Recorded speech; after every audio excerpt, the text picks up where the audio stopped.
Eh bien yo tout le monde, c'est Matt, aujourd'hui nouvelle vidéo, blabla, la deuxième de la chaîne. Aujourd'hui on a du lourd, deux bons gros anciens, Diolazzo et Pokématos. Merci d'être venu. Merci de nous avoir invités. Vous venez d'où comme ça? Toi de Lyon et toi de Montpellier. Ouais, c'est ça. Ouais. Et aujourd'hui on est à Toulouse. Je vais vous laisser vous présenter rapide, donc depuis combien de temps vous êtes dans la collecte? Qu'est-ce que vous collectionnez? Du coup moi c'est Pokématos et ça fait depuis 2014 ou 2015, je pense que je suis un peu dans le milieu. Un taulier. C'est ça. Je suis arrivé avant Pokémon Go, s'il vous plaît. Ah. Et ça fait 5 ans que je suis vendeur professionnel, je pense. Ok. Comme ça, je crois que Sous le nom Pokématos, du coup. Bah moi c'est Gio, j'ai repris ma collection à peu près je pense comme toi, plutôt 2015 je pense moi, un peu avant Pokémon, j'allais dire un peu avant Pokémon Go. on a l'air de Pokématos. En 7 jours avant Pokématos. C'est ça. Un peu C'est avant la nouvelle Pokémon référence. Go, ça devait être l'époque Rupture Turbo, tu vois, Origin Antique, Rupture Turbo. Je crois que Rupture Turbo c'était février 2016. Et Pokémon Go c'était juillet 2016, un truc comme ça. Bref. Ouais. Voilà, j'ai repris ma collection à ce moment-là et je suis passé pro un peu après la période YouTube, peut-être 2018. Ouais, 2018-2019. Ah, ça fait un lourd en fait que t'es pro. Ouais. Alors j'avais une activité à côté, donc là maintenant c'est plus intense depuis 5-6 ans. Mais ouais, ça fait un petit moment. Ouais. Ok. Bon du coup le thème de cette vidéo, on va parler un peu nostalgie. Let's go. C'est une vidéo qui est pas du tout écrite, un peu comme il y a eu avec Zoromat et Tikaris, et on va là pour le coup parler beaucoup de Tikaris sur un peu la manière dont il a évolué. Là on va plutôt avoir un échange plutôt à trois sur la nostalgie, la vision, la commu. Qu'est-ce qui Sans être boomer. On va essayer de pas être boomer. Voilà, donc le but ça va être c'est un petit podcast échange sur tout ça. Donc détendez-vous, mettez-vous à l'aise. Ouais, Je suis actuellement détendu. Je me mets au fond du canapé et on y est bien installé. Voilà. Ouais. Donc naturellement, ma question, je vais poser quelques questions, puis après on va échanger un peu dessus. Donc du coup, ouais, nous on s'est rencontrés, on a commencé à discuter nous en 2018. C'était pour le Discord, ça remonte putain. Ouais. Et avec toi, Victor, c'était, je crois que c'était 2016, 2017 quand j'ai repris moi aussi. Faut savoir que cette personne a fait toutes mes réceptions Wizard sur la chaîne. Celle de beaucoup de monde. Ouais. En plus. C'est ça. Et tu sais qu'à l'époque, tiens, je vais revenir un peu dessus pour commencer un peu. À l'époque, on n'était pas énormément à collectionner le Wizard 1, surtout sur Neo. Non, je me souviens de c'est genre 2016 où les mecs disaient non mais c'est trop cher. Ouais, c'est ça. Genre Neo et Edin, c'était vraiment je fais pas ça, c'est vraiment pour les riches. C'est une époque où globalement une nouveau Destiny excellent, ça valait 150 balles. C'était dur à trouver déjà à cette époque-là. C'est Victorien sur eBay qui avait genre son Typhlosion à 140 €, son Malos Discovery à 140 balles. Les gens achetaient pas parce que c'était trop cher. Ouais. Donc c'est vraiment une époque où c'était genre ouais non ça c'est vraiment pour les riches. Tu vois que maintenant tu rajoutes un 0 à chaque carte. Tu rajoutes 7 € pour une UTB sur les lunes. C'est ça. Et ouais, pour le coup, ouais, c'est. Moi, j'avais commencé YouTube, du coup, je l'ai beaucoup dit dans mes vidéos, c'est parce que, comme tu dis, c'est beaucoup trop cher et les gens me disaient tu n'y arriveras pas à le terminer. Je sais plus qui c'est qui m'a dit ça. C'était un gros collectionneur en plus qui m'a dit tu n'arriveras pas à le terminer. C'est ouf parce que pour l'époque, en fait, c'était pas. C'était cher. C'était un peu compliqué de trouver les cartes, mais ça se trouvait. Genre Pseudo avait toutes les brillantes listées sur eBay entre 500 et 1000 balles pour le Dracofeu que personne n'a acheté pendant 1000 ans. Donc les pires cartes étaient trouvables. Faut se mettre dans le référentiel de l'époque. À l'époque, donc il y a presque 10 ans, 8 ans, allez, on va dire. Déjà mettre plus de 100 balles dans une carte, c'était, tu vois, à part quelques bangers type les Dracofeu du set de base, et c'était déjà un référentiel extrêmement élevé. Aujourd'hui, c'est la norme pour n'importe quelle alternative presque qui sort, mais à l'époque, c'était pas comme ça, quoi. Ouais, mais moi, je veux vraiment une grosse différence entre t'y arriveras pas parce que c'est trop cher et t'y arriveras pas parce que tu trouveras jamais le produit. Ouais, c'était un peu. Alors, moi, c'était plus la deuxième pour le coup, parce qu'il y en a qui étaient pour le coup introuvables. Je parle pas forcément des grosses cartes, mais même des petites communes qui sortaient quasiment pas. Moi, je sais qu'il y a des sets, j'ai terminé avec. Je crois que c'était un Paras de Néo Révélation, tu vois. Et introuvable. Ouais. Et un jour à la popée, j'ai dû dépenser 5-6 balles dedans parce que c'était cher. C'est vraiment que tu me l'as pas demandé parce que franchement, si je t'ai filé, j'ai vendu la moitié du set Néo Révélation et 2, c'est que je vais avoir un Paracet dans quelque part. Ouais, tu sais qu'à l'époque, tu m'avais vendu tout le set Genesis, sauf professeur de Orm. Ouais, Orm. Tu m'as dit je les ai toutes, même les rares, sauf celle-là. Il m'a dit tu pourras la trouver sur eBay, je crois que tu m'avais envoyé le lien sur eBay. Et tu m'avais vendu ça 86 € en un excellent near mint. Service professionnel. Let's go. Dites-vous à l'époque il était pro, et à l'époque les pros ils avaient une mauvaise réputation dans la commune. Il n'y en avait pas beaucoup en vrai de vrai. Il n'y en avait pas beaucoup et ils vendaient super cher, t'avais Teddy à l'époque. Ouais, en fait, moi quand j'ai commencé, quand j'étais sur les groupes, c'était l'époque où il y avait que Blablacar. Ouais. Après, il y a eu la scission entre Blablacar et d'autres personnes qui ont fait qu'il y a eu les barjots qui ont été créés. Puis après, t'as une autre scission, t'as eu la ferme. Voilà, t'as eu la ferme, etc. Et en fait, ouais, à l'époque, les pros c'était qui? T'avais Teddy qui était là depuis déjà 4-5 ans. Après, t'avais quelques personnes installées sur eBay. Donc t'avais Pseudo. T'avais Victorien. T'avais Kevin déjà aussi. pro à l'époque, Victorien. Ouais, Victorien est pro depuis longtemps. Il est pro depuis bien 50 plus que moi, je pense. Ok, t'avais Kevin, effectivement. Une très bonne figure. Ouais. Et puis t'avais comme ça t'avais Ultrajeux, je pense que c'était déjà à l'époque, enfin quelques boutiques parisiennes un peu disparates, mais. T'avais Cheval aussi. Oui. Ouais, un peu, ouais. Mais le temps était pas du tout à l'époque, le temps était pas du tout à la professionnalisation, quoi. Ça, c'est arrivé plus tard. Moi, c'est vraiment arrivé, on y reviendra sûrement, mais période Covid, tu vois. Mais à cette époque-là, ouais, en fait, on reprenait juste nos collections, en fait, à cette époque-là. Donc la professionnalisation, c'est vraiment arrivé plus tard. Je pense que c'est surtout arrivé plus tard pour une question de prix, c'est-à-dire que exactement. À l'époque, genre tu faisais un gros deal, tu mettais 3 heures, tu faisais un deal à 500 balles. Ouais, c'est ça. Donc 500 balles, on est déjà sur des vraies sommes. Le truc, c'est que généralement, tu vendais une bonne carte, tu vendais une carte à 100 €, en fait, t'allais pas être professionnel pour vendre une carte à 100 € tous les 2 mois, en fait, on s'en foutait. Par contre, là, maintenant que l'entrée de gamme pour une bonne carte, trop gros guillemets, hein, c'est genre 300, 400, 500 balles et tu vas en vendre un peu à l'appel, en fait, pour moi, c'est compliqué de dire je ne suis pas pro, mais je fais des deals à 500 € tous les 3 jours, tu vois. Ouais, et puis c'était une époque où, dans la mesure où les cartes n'étaient pas si chères que ça, moi je suis retombé sur mon historique eBay, j'aurais jamais dû faire ça, mais de trucs qui dataient de 2017, de Holo Wizard à entre 4 et 10 balles, édition 1 en état near mint, tu vois, c'était à la portée de tout le monde, tu pouvais. Donc t'étais pas forcément obligé d'avoir ce rapport de je vais vendre des trucs pour pouvoir racheter d'autres choses, tu vois. On pouvait tous sortir 40, 50, 100 balles par mois à cette époque-là pour pouvoir s'acheter quelques cartes dans notre collection et voilà, mais maintenant c'est différent, t'es obligé de faire ça, quoi. Moi, je me souviens de la cassure que j'ai eue avec toi pour le coup. Au niveau des prix, c'est là où j'ai vu que ça avait augmenté. C'était sur la Raikou de Neo Révélation en holo. D'habitude, j'achetais mes holos aux alentours de 80 à 120 € au grand max. Parle de quelle époque là?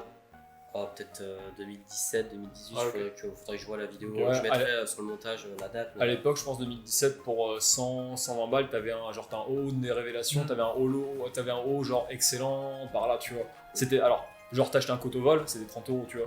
Par contre, t'achetais une vraie carte, genre. Du coup, la Raikou, tu me l'avais vendue 180. Ouais. Je fais, elle devait être belle pour 180 balles. Ouais, elle était belle, ouais. Elle était belle, elle est toujours en classeur. Mais ouais, je me suis dit, waouh, c'est là. Moi, en tant que. J'ai jamais été pro. Bon, pour le coup, j'ai le statut pro avec un siret, mais c'était par rapport à YouTube. Ouais, exact.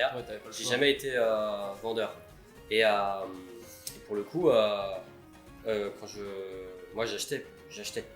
Il n'y avait pas de revente derrière. Donc, moi, l'évolution des prix, je les ai vus sur du Neo 1net 1.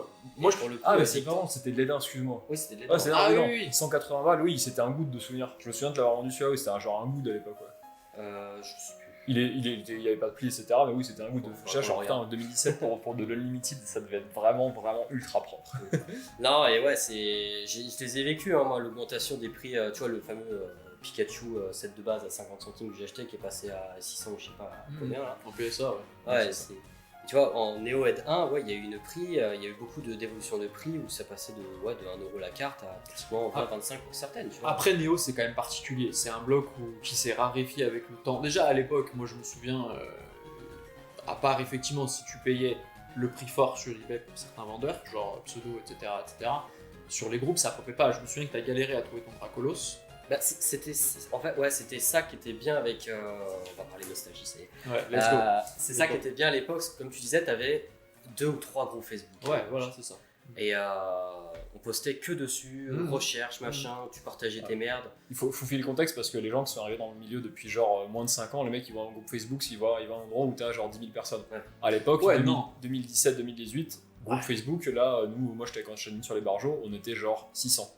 Et 600, tu pouvais faire un post avec une vanne. Sur les 600, il y en avait genre 300 avec qui tu avais déjà parlé ou tu avais déjà vendu un truc, etc. Ouais, la communauté était très petite. Je veux dire, en tout cas, la communauté des groupes, il n'y avait pas encore. C'était vraiment tout concentré, mais là où ça se passait, pour moi en tout cas à l'époque, c'était vraiment sur Blabla et Barjo. Après, il y a eu la ferme un peu plus tard encore, mais tu avais vraiment deux groupes où tu avais 80% de la communauté active qui était sur ces groupes-là, et donc effectivement, tout le monde se connaissait, ou alors entre toi et une personne que tu connaissais pas, ce qui pour le coup est encore un peu le cas aujourd'hui, peut-être pour nous parce qu'on est là depuis longtemps, mais il y avait une seule personne, quoi, tu vois, sinon tout le monde se connaissait, tout le monde partageait, c'était hyper attractif. Alors puis même tout le monde s'identifiait aussi dedans. Par exemple, quand il y a une aide 1 qui popait par un random qui arrivait sur le groupe, pouf, Mathieu, ou je sais pas, à l'époque c'était Sandro aussi. Je me souviens. Sandro, il a acheté des cartes, hein. Sandro, il est un peu revenu. Je l'ai revu au gala, je fais putain, l'ancien, comment il va. Je crois que je l'ai jamais rencontré encore. On a discuté, il m'a acheté des cartes, mais je connais. Et tu vois, ce que je voulais dire, c'est que le fait que tout soit condensé au même endroit, c'était bien, parce qu'il y avait une proximité, une intimité, et en même temps, tu pouvais vite devenir le paria des groupes, tu vois, si jamais il y avait des trucs qui allaient pas dans le sens de certaines autres personnes, tu vois. Il y a eu du drama. Ouais, voilà, il y avait du drama. Ça, c'était la bonne époque. Ça dépend pour qui, mais... Ça sera pour une autre vidéo, ça prendra 6h30. Ouais, c'est ça. Drama, Barjo, la ferme. Allez. Moi d'abord, drama, blabla, Barjo. Ça, je l'ai moins connu. Moi, j'ai connu Ah ouais Barjo la ferme, parce que pour le coup, on a été admin tous les deux chez les Barjo. J'étais aussi admin chez la ferme. Bah, ce qui est rigolo, c'est que les Barjo se sont fondés parce que, si je dis pas de bêtises, hein, t'avais une personne qui respectait pas vraiment, je vais pas citer de nom volontairement, mais qui respectait pas les règles des Barjo, qui s'était fait recaler par des Blabla, qui s'était fait recaler par un admin de Blabla, et qui au final a créé les Barjo en retournant cet admin de Blabla pour qu'il soit admin des Barjo. C'est un Ponita, c'est ça? Ouais. Ok. Bah, les anciens comprendront. Après, du coup, la création de Barjo, c'était cool parce qu'au final, moi, on me l'a proposé assez rapidement. C'était un groupe, quand je crois que je suis arrivé, on devait être 200. On m'a proposé d'être admin parce que j'étais pote avec tous les créateurs du groupe. Et vraiment, c'est un groupe où, sur Blabla, qui était un énorme groupe, c'était généraliste, Blabla. Il devait être genre 1000 à tout péter. C'était énorme, les gars, à l'époque. Mais tu sais que les admins de Blabla, c'est toujours les mêmes. Hein. Ouais. Les deux fondateurs, le couple Morgan et Fabien, toujours là. C'est toujours les mêmes. Et après, du coup, quand Barjo a été créé, c'était plutôt dans le but de faire un groupe plus axé sur les vieilles cartes, les ventes et les vieilles cartes en général, parce que Blabla, t'avais vraiment de tout. Vu que ça s'est basé un peu sur des dinosaures de Pokémon, tu vois, au final, on était vraiment sur des produits qui nous parlaient à nous, donc tous les mecs qui faisaient du Wizard et du Hex, franchement, c'était rare qu'on voit passer des posts au-delà de noir et blanc, tu vois. Ouais, même... Puis après, il y a une cassure avec un autre Ponita. Là, mais à l'époque, c'était cool parce que tout le monde s'identifiait. Oui, puis Barjo était sérieux. Je veux dire, pour le coup, l'équipe d'admin, on dit ce qu'on veut, mais était assez, vous deux en l'occurrence, mais aussi d'autres, était assez, comment on appelle ça, sélective sur les gens, était assez soigneuse des postes, des règles autour des postes, etc. J'ai eu un entretien, moi, avec le chef des Let's go. Donc du coup, c'était assez... Enfin, tu sentais que c'était un groupe, c'était une safe zone, quoi. Si t'avais besoin de faire du deal, des échanges, etc. Et du coup, ça a commencé un peu à démocratiser les ventes, quoi. Parce que c'était un groupe qui était plus axé dans sa fondation même sur les ventes, quoi. Non, puis même à l'époque, c'était, comme disait Victor, on pouvait partager n'importe quoi. Moi, je me souviens, j'ai des posts trolls, j'en ai fait J'ai balancé des posts de conneries où on est 300, 400, et au final, comme tu connais quasiment tout le monde, en fait, tu sais que c'est safe. Après, du coup, pour remettre en contexte, pour les gens qui sont vraiment arrivés il y a peu, on parle quand même d'une activité où, quand tu es administrateur d'un groupe, c'est quelque chose qui est bénévole. Et en fait, si tu dois gérer 400 personnes qui ont le même affect pour toi que toi sur le produit, genre du Wizard, du Deoxys, etc., forcément, c'est super facile d'administrer parce que généralement, c'est des gens que tu connais, que tu aimes bien, et des produits que tu aimes bien. Quand tu te retrouves, on parle. Si on arrive maintenant 2025 où c'est un groupe, tous les groupes où tu as 15 000 mecs qui sont là pour acheter et vendre des ETB SV à l'écart de 6 mois, c'est des produits pour lesquels tu n'as pas vraiment d'intérêt. C'est des gens que tu connais pas, qui sont majoritairement là uniquement pour le profit. On rappelle que c'est une activité bénévole qui prend énormément de temps et que en fait, ça retombe sur ta gueule s'il y a un problème. Ça dit les termes. Sur la profit, Victor, il rigole rigole zéro. Non, mais c'est factuel. Je suis totalement d'accord. Moi aussi. Je ne prends pas parti de dire c'est bien, c'est pas bien. Il se passe littéralement ça. Donc forcément, en fait, je comprends qu'en tant qu'admin, tu prends du temps et de l'énergie. Moi, j'ai arrêté de le faire en 2021, l'administration, parce que déjà à l'époque, ça commençait à devenir compliqué de gérer tous ces gens au final que tu connais pas, que tu vois qui sont là uniquement par intérêt. Après célébration. Et j'ai arrêté un peu avant, je crois. Moi. Mais globalement, c'est en ce là où en fait, tu n'apprécies plus le temps que tu vas donner à une communauté parce que cette communauté-là ne te représente plus. C'est pour ça qu'on est tous partis sur Insta. J'y suis arrivé il y a Ouais. 6 mois.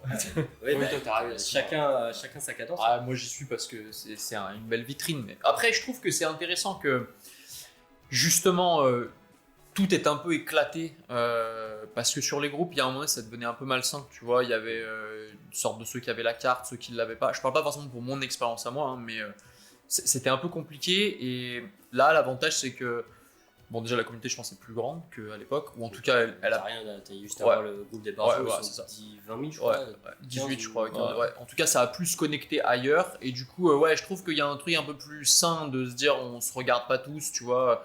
Il y a des gens sur Insta, des gens sur les plateformes de live shopping, t'as des gens sur eBay, t'as des gens, des anciens qui se connaissent. Enfin, tu vois, je trouve qu'il y a. C'est plus sain, tu vois. C'est moins dans de l'entre-soi, j'ai l'impression. Ah, ça, tu veux dire? Non, tout, maintenant, la communauté actuelle, je trouve qu'elle est moins dans l'entre-soi. Ça a fait des communautés dans la communauté, tu vois, c'est-à-dire. Ah, je suis pas d'accord. Ah ouais? Je suis pas d'accord parce que je trouve qu'en fait ça fait aucune communauté. Je trouve qu'il y a aucune cohésion entre les membres. C'est vraiment des gens qui arrivent. Pour moi, de mon ressenti, c'est vraiment. Alors t'as 2-3 sphères de 2-3 mecs qui fusionnent, bah tu vois, t'en as 3-4 qui aiment bien la GSS, 3-4 qui aiment bien noir et blanc, tu vois, qui sont sur des trucs très spécifiques, de genre bah lui il fait les holos en 9,5, etc. Mais sinon, ça va représenter, pour moi, genre 20% des gens, 80% des gens, maintenant ça va être je suis là de manière individualiste pour faire mon profit, pour vous proposer des produits Je vois ce que j'ai probablement scalpé. On dit ce qu'on veut, tu vois. Mais c'est vraiment, je suis là dans le but de faire moi de la thune. Et c'est un groupe, on va rappeler une définition de groupe, c'est quand même un ensemble de personnes. Là, c'est des gens qui arrivent dans un groupe pour faire du profit. Et individuel, et éventuellement se barrer. En fait, c'est plus un groupe en fait. C'est pour ça que pour moi, là, j'ai discuté récemment avec les admins / anciens admins des barjots. Pour moi, les groupes Facebook n'ont plus aucune utilité. Parce qu'en fait, C'est une plateforme de vente. c'est ça. C'est une plateforme de vente. Les gars, bah, allez sur eBay. Et oui, forcément, tu n'as pas envie d'aller sur eBay parce que derrière, tu vas devoir déclarer au-dessus de 3 000 € de vente. Spoiler, vu que 90% des mecs ne déclarent que dalle, bah forcément, bah, les mecs ils préfèrent aller vendre sur des groupes. Parce que PayPal donne rien pour l'instant. Ouais, ça va changer, hein, parce qu'apparemment, maintenant, les impôts, j'ai vu ça, quand tu fais ta déclaration, je crois que tu es obligé de déclarer tes comptes externes, y compris PayPal. Donc, il y a peut-être des choses qui vont bouger, mais. Mais là, aujourd'hui, on est plus sur l'aspect communautaire. Je sais pas si vous vous souvenez de Steven Lorette avec Je recherche une meuf, ça c'était le running gag. incroyable. Ah, je suis pas d'accord avec vous, je le trouve un peu dur. Aujourd'hui, tu le vois où Steven Lorette sur les groupes? Il existe Dans des plus. conversations privées. Ouais, Glink par exemple avec ses magiques. Dans des conversations privées. Qui partageaient tout, pareil. Après, il faut se dire aussi que les gens évoluent aussi parfois. Hein. Tu sais que tu pouvais kiffer Pokémon en 2018 et pour Glink, lui il kiffait Magikarp, pour Dearlove il kiffait Nidoking. Bah, peut-être que c'est des gens qui à ce moment-là faisaient par exemple leurs études et qu'en fait 5 ans plus tard bah, ils ont un taf et ils kiffent toujours Pokémon mais ils n'ont pas envie de s'impliquer dans Pokémon. Alors, Ils le partagent pas Je publiquement. les ai revus moi au gala, on a rediscuté un petit peu. C'est pas une question de ils ont été occupés sur autre chose, c'est ils se reconnaissent plus dans la communauté parce que c'est trop individuel. Oui, Ça a fait parce que c'est plus une communauté en fait. Si, tu vois, je trouve que ça a fait des microcosmes comme cette assemblée là aujourd'hui, Oui. tu vois, et en fait, c'est ce que tu me disais quand on est arrivé dans la voiture. En fait, je pense que tu gardes ta base d'il y a 8-10 ans, et en fait, tu fréquentes les mêmes personnes. Moi aujourd'hui mes proches Ouais. hein, et amis, c'est des gens de Pokémon que j'ai Ouais. rencontrés. Ouais. Moi mes amis que j'avais Ouais. quand j'étais gamin, Ouais, c'est bah, ciao. je suis un peu comme toi, hein. Moi j'ai rencontré une amie, tu dois connaître Elia, tu Sur connais les un peu de groupes. nom. Elle était sur le groupe depuis genre bien 2015-2016 aussi. J'étais alors, sur si je jouais à photo. de Elle, profil, ouais, elle a un c'est un Shaymin, je elle a un Shaymin, D'accord, tu ouais, dois la connaître, je crois que tu l'as déjà. Bon, peu importe, on s'en fout. Et oui, elle collectionnait et tout. On s'est rencontrés par Pokémon et on est devenus très amis. Et je suis le parrain d'une de ses filles, tu vois, et ma femme est la marraine d'une de ses filles. Enfin, tu vois, du coup, mais effectivement, je suis d'accord avec toi sur le fait que par rapport au nouveau, notamment post-Covid, pour le coup, on n'a pas beaucoup connecté avec de nouvelles personnes. Après, c'est. Comment dire Presque, moi. À part bon, les achats. Ouais. Et les ventes. Après, c'est pas pour dire les gars qui vous êtes arrivés après le Covid. Oui, non. C'est pas du tout ça l'idée, Non, c'est non. juste que t'arrives à un moment où déjà il y avait plus de gens, donc déjà forcément si t'arrives dans une sphère où il y a 300 personnes, c'est plus facile de sociabiliser Ouais. qu'à un moment où t'arrives, en fait on est déjà 5000, tu vois. Ouais, Parce que puis- du coup, pour trouver des affinités, ça va être plus complexe, même si t'as plus de gens, t'as moins d'interactions ciblées, on va dire, tu vois. Donc déjà c'est plus chiant. Et surtout, les gars qui sont arrivés, il y a quand même une certaine notion de rentabilité dans le hobby, c'est-à-dire que t'es arrivé en 2021, bah, quand tu veux acheter encore une bonne carte, ça coûte des thunes, et t'as quand même envie de retomber sur tes pattes à un moment éventuellement. Donc tu rentrais vachement dans cette logique-là. Je suis partiellement d'accord avec Bah, toi. pareil, je suis partiellement d'accord. Ouais, je suis partiellement d'accord avec toi parce que je trouve que moi, quand je suis arrivé à l'époque sur les groupes, Ça devait être 2016, quelque chose comme ça, peut-être un peu avant. C'était tout aussi difficile de te faire ta place, entre guillemets, qu'aujourd'hui, tu vois. À l'époque, moi je me souviens, quand tu faisais quelques posts, etc. Moi, ce qui m'a vraiment permis de me faire une place, c'est très modeste, hein, on va se calmer, mais c'était YouTube. Le fait d'avoir fait YouTube, ça permettait... Putain, c'est vrai que tu faisais YouTube. Ouais, alors calmons-nous, c'est voilà, une petite période, mais j'ai eu un flash de... Ouais, ça a vraiment été le truc qui m'a permis de déjà rencontrer du monde. C'est pour ça, moi, à la base, que je suis dans Pokémon, hein, c'était aussi les rencontres. Et YouTube, c'est un vecteur, tu vois, de lien social. Tu discutes avec les gens en commentaire, après, parfois, tu les rencontres, etc. etc. Mais ouais, c'était... j'ai eu l'impression, à un moment donné, qu'il y avait une sorte de mainmise sur les groupes, non pas parce qu'ils étaient deux, et du coup, c'était un peu plus compliqué de connecter avec les gens... Enfin, tout autant que maintenant, quoi, j'ai l'impression. Je suis pas sûr qu'il y a eu vraiment... Bah, tu vois, ce qui est intéressant par rapport à YouTube, c'est que moi, j'ai toujours eu cet aspect communautaire. C'est ce que je crée sur mes vidéos depuis des années. Et je pense être l'un des premiers à commencer à avoir fait des rencontres. Ouais, pareil. Moi, quand je faisais ma première vidéo, ma première interview, pour l'anecdote, avec Gaël Emmer, qui est toujours dans la communauté aujourd'hui, et qui est un ami ultra proche, on était bourrés sur la première interview. Ça c'est pas vu. Là, comme ça, vous regardez, là aujourd'hui, vous regarderez la première interview, c'était des conseils sur le scellé à l'époque. En plus, dans cette première interview, je ne présente même pas Gaël. On parle juste de conseils d'interview, de conseils de scellé, sur comment reconnaître un recollé, etc. Et c'est lui qui m'a lancé l'idée. Parce qu'on faisait beaucoup de soirées sur Paris, et on s'ouvrait des trucs à gogo. En même temps, on buvait un coup. On buvait un coup, on buvait. Et à un moment, il me sort, vas-y, sors ta caméra, viens, on parle du scellé. Et du coup, vous regarderez maintenant avec un deuxième œil cette interview. Et, vous aviez 3 grammes. C'est peut-être pas encore. Peut-être pas autant. Après, sur l'autre vidéo après. Sur l'autre vidéo après. Mais pour le coup, à l'époque, j'avais commencé à faire des formats longs. Ouais. Les formats longs sur YouTube, c'était 15-20 minutes. Et on m'a dit dans les commentaires, parce que j'ai fait l'interview avec Florian, le collectionneur de stars, je sais. Ouais. J'avais fait ça dans Paris, et on m'a dit, ouais, 20 minutes, c'est trop long, raccourci. Et quand j'ai commencé à faire les vidéos plus longues, le format sur YouTube évoluait, et j'ai fait l'interview avec Romain Chat, Ligier et tout. 1 heure, on m'a dit, mais c'est trop court. J'en suis jamais content. Mais ouais, à l'époque, c'était le premier à essayer d'instaurer un peu cette communauté. À connecter les gens, tu vois, à se rencontrer vraiment. Puis quand on a repris Pokémon, moi quand j'ai repris Pokémon, je devais avoir quoi 22, tu vois. Ouais, 21, 22 ans. Est-ce que vous avez quel âge aujourd'hui? Moi je vais avoir 34 à la fin de l'année. 33. Vous êtes vieux, ouais. Et du coup, ouais, moi quand je suis revenu dans Pokémon, on était déjà des adultes, tu vois, donc très vite, quand tu commences à te mettre dans la communauté, bah, les années passent, t'as 25, 26, là tu te dis, ok, Internet c'est très bien, mais est-ce qu'on peut se connecter dans la vraie vie, tu vois, et aller rencontrer les gens en réel. Je trouve que ce qui est cool maintenant, c'est que les conventions, type Belgium, Gala et Royaume pour toutes les cités, permettent de vraiment connecter, tu vois. À notre époque, il n'y avait pas ce genre de trucs. Moi, j'en souviens, le premier Gala TCG, ça a été quelque chose d'incroyable. C'était fou. Tout le monde se rencontrait. C'était la mecque de... J'ai rencontré toutes les personnes que j'avais interviewées. Exactement. C'était la mecque des collectionneurs français, quoi. On se retrouvait tous dans un point et ouais, c'était trop bien de connecter. Personne avec qui tu parlais sur Messenger. Je mettais des visages sur des noms, c'était fou. Cool. Ouais, c'était trop bien.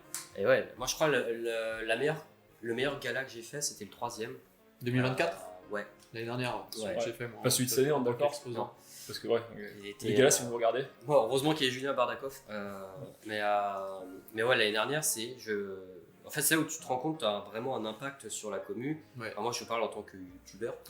C'est que j'avais des photos toutes les 20 minutes. Et ça m'était jamais arrivé. Tu vois, c'est un mec, t'es Pokémon, putain, incroyable. Et après, j'ai fait une pause parce que je déménageais, j'ai pris d'autres choses, je me suis occupé avec ma copine.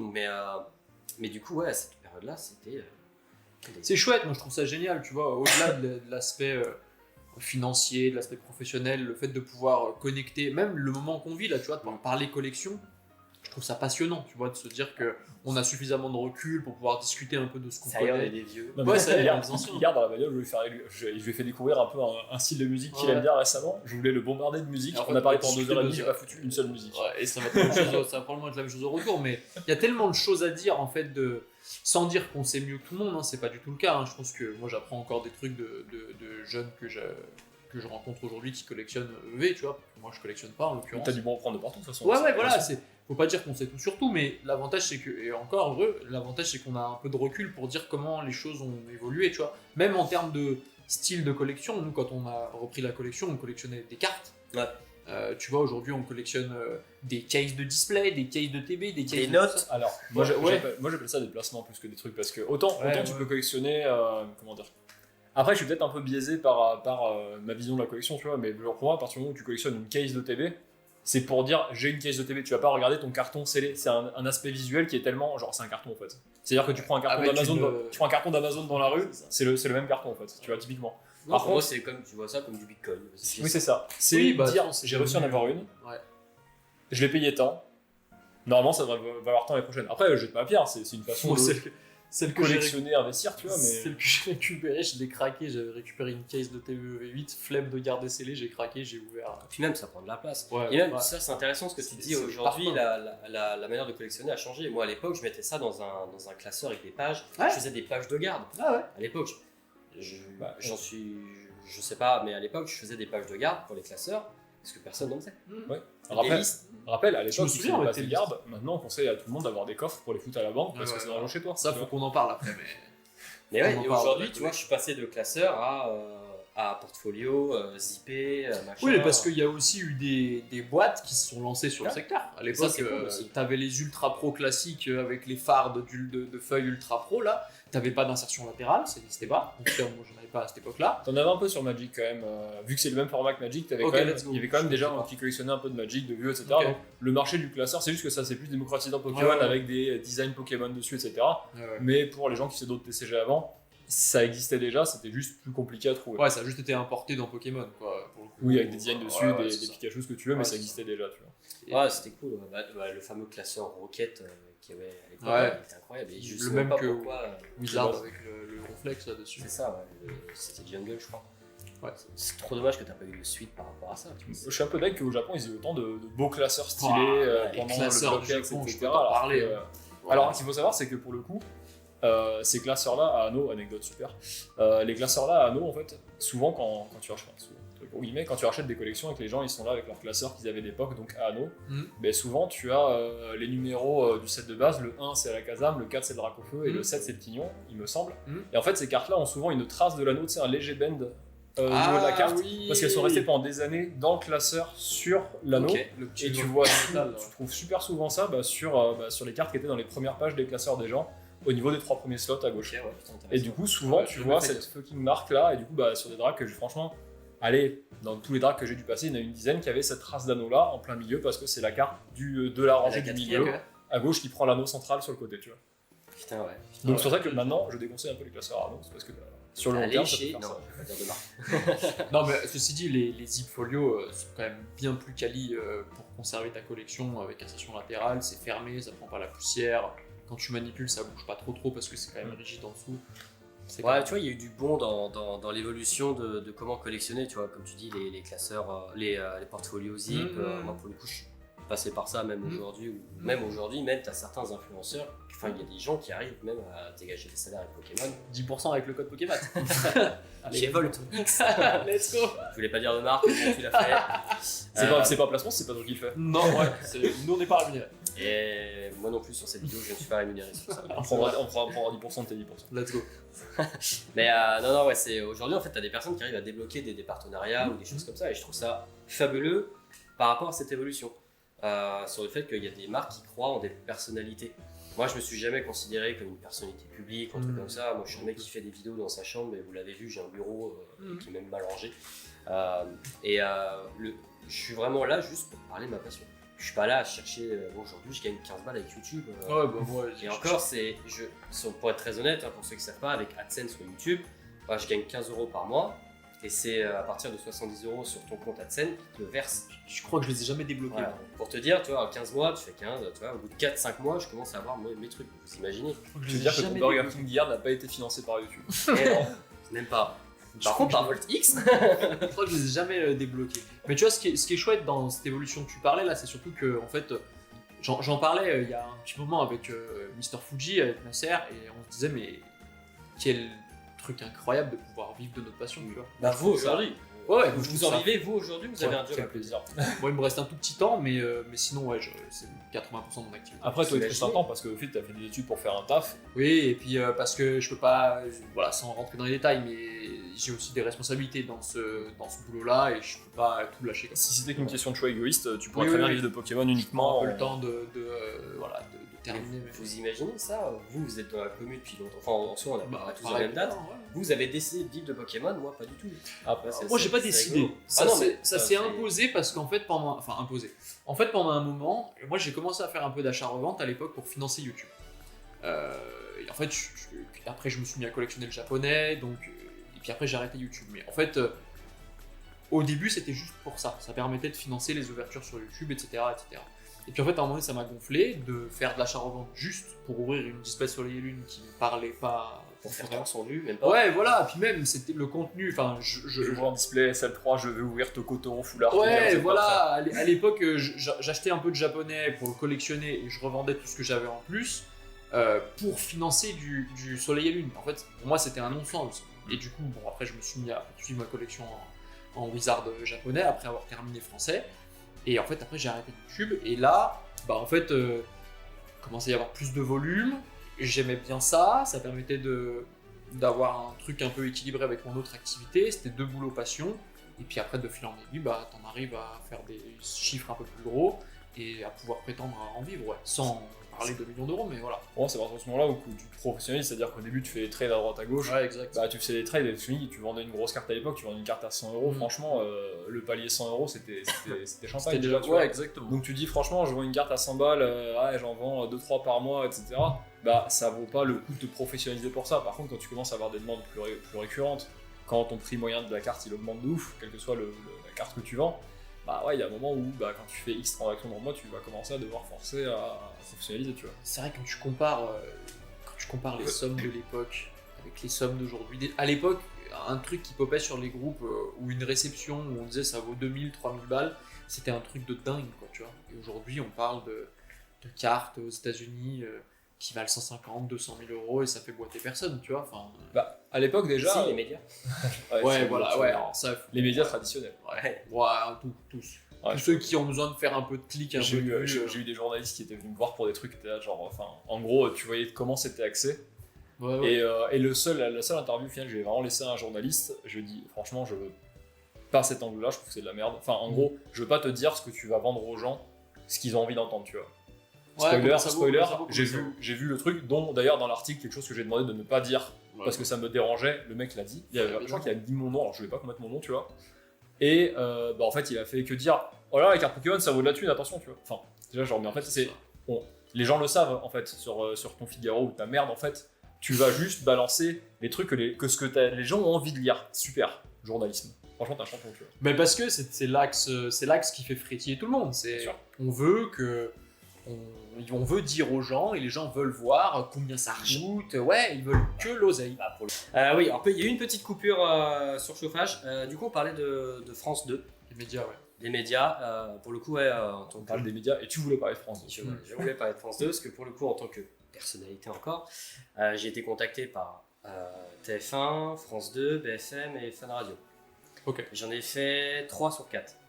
Ok. Je suis sûr que le sujet qui est ressorti c'était que l'oseille. Il y avait quand même un peu de truc, sur ouais. 2, ouais. Il y en a un, ça s'est super bien passé. Donc France 2, c'était vraiment la toute première. Et ça a été une heure d'interview. Une heure d'interview, nous on fait tout dévaler. On a parlé de l'histoire de Pokémon, du Neo Ed 1, comme quoi c'était vraiment une belle histoire dessus, etc. J'ai dit 3 prix dans cette vidéo, les 3 sont sortis. Et au final, j'apparais, je crois, 30 à 30 secondes. 20 à 30 secondes. Okay. Ça fait un prix toutes les 10 secondes. C'est ça. J'ai été contacté après à la suite par BFM TV, national. Donc, bon truc. Hein. Je les ai au téléphone, je leur ai dit écoutez, j'ai une très mauvaise expérience avec France 2. Il me fait oui, on a vu ta vidéo où tu parles de ça. Je dis bon, déjà vous êtes au courant, ça fait plaisir. Je dis donc du coup, vous êtes conscient que si vous venez, je parlerai pas prix. Et ils m'ont dit oui, il n'y a pas de souci, on est là aussi pour travailler un peu l'histoire. Cool. J'ai dit un prix. Ouais, voilà. Le Noctali édition 1 que j'avais acheté 1150 de Discovery. Ouais, de Discovery. Je l'ai juste dit comme ça. Je l'ai fait exprès pour voir si vraiment ils allaient en parler. Oui. Ça va pas louper. Et après, j'avais été contacté par Cartman de Fun Radio. Voilà, c'était Journée Geek, il m'avait envoyé un message sur. Enfin, sa secrétaire m'avait envoyé un message sur Insta. Et le soir même, je suis passé dessus. Je m'en souviens, une petite anecdote. J'étais en ligne en train de faire du Rocket League avec mon pote. Et je me suis dit, à tout moment, je coupe parce que je reçois un appel privé. Ça va pas louper. On a perdu le match. Mais pour d'autres raisons. C'est ça. Et du coup, pendant 10 minutes, je suis resté avec eux. Il y avait vraiment des conversations vraiment pures. Évidemment, ça parlait un peu d'argent. Mais voilà, il y avait tout un truc qui était vraiment sympa et j'avais bien apprécié l'interview. Le problème, c'est que c'est pas ce qui ressort. Ils ont besoin d'une pastille de très peu de trucs. Mais pour le coup, c'est les DIMS parce que j'étais en direct. Ah, d'accord, c'était ok. à la radio. J'étais en direct et ouais, c'était à la radio, ouais. Ouais, pardon, c'était à la radio à l'interview. Et du coup, après, je l'ai retranscrit parce que j'ai eu la chance, merci Johnson, d'avoir enregistré le moment. Du coup, ouais, j'ai ce petit passage que j'avais remis sur YouTube. Et franchement, pour le coup, ça, c'était une bonne interview. Après, je compte pas le nombre de journalistes mainstream. Non, étudiants journalistes qui font des interviews. Je crois que j'en ai fait 2 et après j'ai arrêté parce que c'est toujours parce que c'est et puis c'est malheureusement je pense que c'est pas ça que les gens. Tu sais, moi quand j'ai repris ma collection, avant de commencer à racheter des cartes après avoir retrouvé mon classeur d'enfance, j'ai bouffé toutes les vidéos YouTube qui existaient. Teiji, 4444 Murcielago, Darkofeu 022, Miss Jirachi, Jamifra. Enfin, j'ai vu que j'avais une longue période d'absence globalement du bloc Wizard jusqu'à début bloc XY, globalement, qui correspond correspond à la période collège, lycée et début fac, quoi. Bah, fallait que je me réactualise, de voir ce qui avait été fait, etc. Et du coup, j'ai tout bouffé, tu vois. Une histoire Pokémon, j'ai tout rattrapé. Mais quand je te dis que c'est des heures et des heures, voire des centaines d'heures de vidéos pendant 2 ans à peu près, mais c'était nécessaire. Quand moi j'avais que Wizard et un peu le bloc X en expérience, tout ce qu'il y a eu après, jusqu'à le moment où j'ai repris ma collection début XY, je connaissais plus quoi, tu vois. Donc ça m'intéressait. Aujourd'hui, je pense que tu as des gens qui reprennent leurs investissements à EB ou à EV. Je pense que certaines séries, ils savent même pas que ça existe, tu vois. L'histoire Pokémon, ça les intéresse pas tellement. C'est plutôt.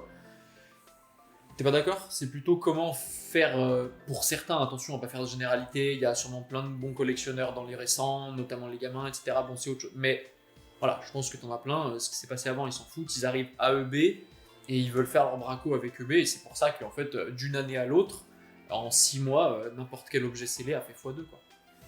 C'est ça. Je suis pas entièrement d'accord, j'avoue. Après, je pense que, tu vois, genre, les mecs qui arrivent vraiment pour l'investissement pur et dur, ils sont très minimes, je trouve. Enfin, je disais pense. que c'était 80% tout à l'heure. Ouais, non, mais pour l'investissement pur, les mecs s'intéressent à Pokémon et ils kiffent Pokémon. Ce que j'entends quand tu dis, c'est que les mecs ils savent même pas que les séries existent, ça veut dire qu'ils sont là pour l'investissement et ils s'en battent entièrement les couilles. Je pense que c'est une bonne partie des 80% quand même. Ah, moi je pense que quand même les gars ils ont quand même un intérêt pour Pokémon, mais ils ont plus un intérêt pour la thune. Donc c'est genre, ah bah j'aimais bien Pokémon, ils s'intéressent un peu à Pokémon, mais le vecteur majeur ça reste la thune. Oui. Les mecs qui s'en foutent absolument et qui achètent juste pour revendre et qui disent Pokémon je m'en branle, c'est juste pour ça et j'irai pas m'investir dans la connaissance, etc. Je pense, ou j'espère, qu'il y en a très peu en vrai. Moi je pense que tu te trompes sur la dernière vague. Je pense que c'était encore un peu valable pour le Covid. Je pense que la hype qu'il y a eu avec EV8 là, donc c'était quoi, fin d'année dernière là, EV8, puis après on a enchaîné sur Terrastal en japonais, puis du coup après en français Evolution Prismatique. Ouais, voilà, je pense que de EV8 jusqu'à à peu près maintenant, avec on le voit encore avec Rivalité Destinée, hein, je pense que la plupart des gens qui achètent ce genre de séries sans les ouvrir, ou voilà, je pense que t'en as beaucoup qui sont rentrés dans le marché à ce moment-là, parce que Terrastal a vraiment hypé tout le monde avec Noctali. Beaucoup y ont vu un remake en termes de cash que ça pouvait générer de EB7, tu vois, et voilà. C'est sûr.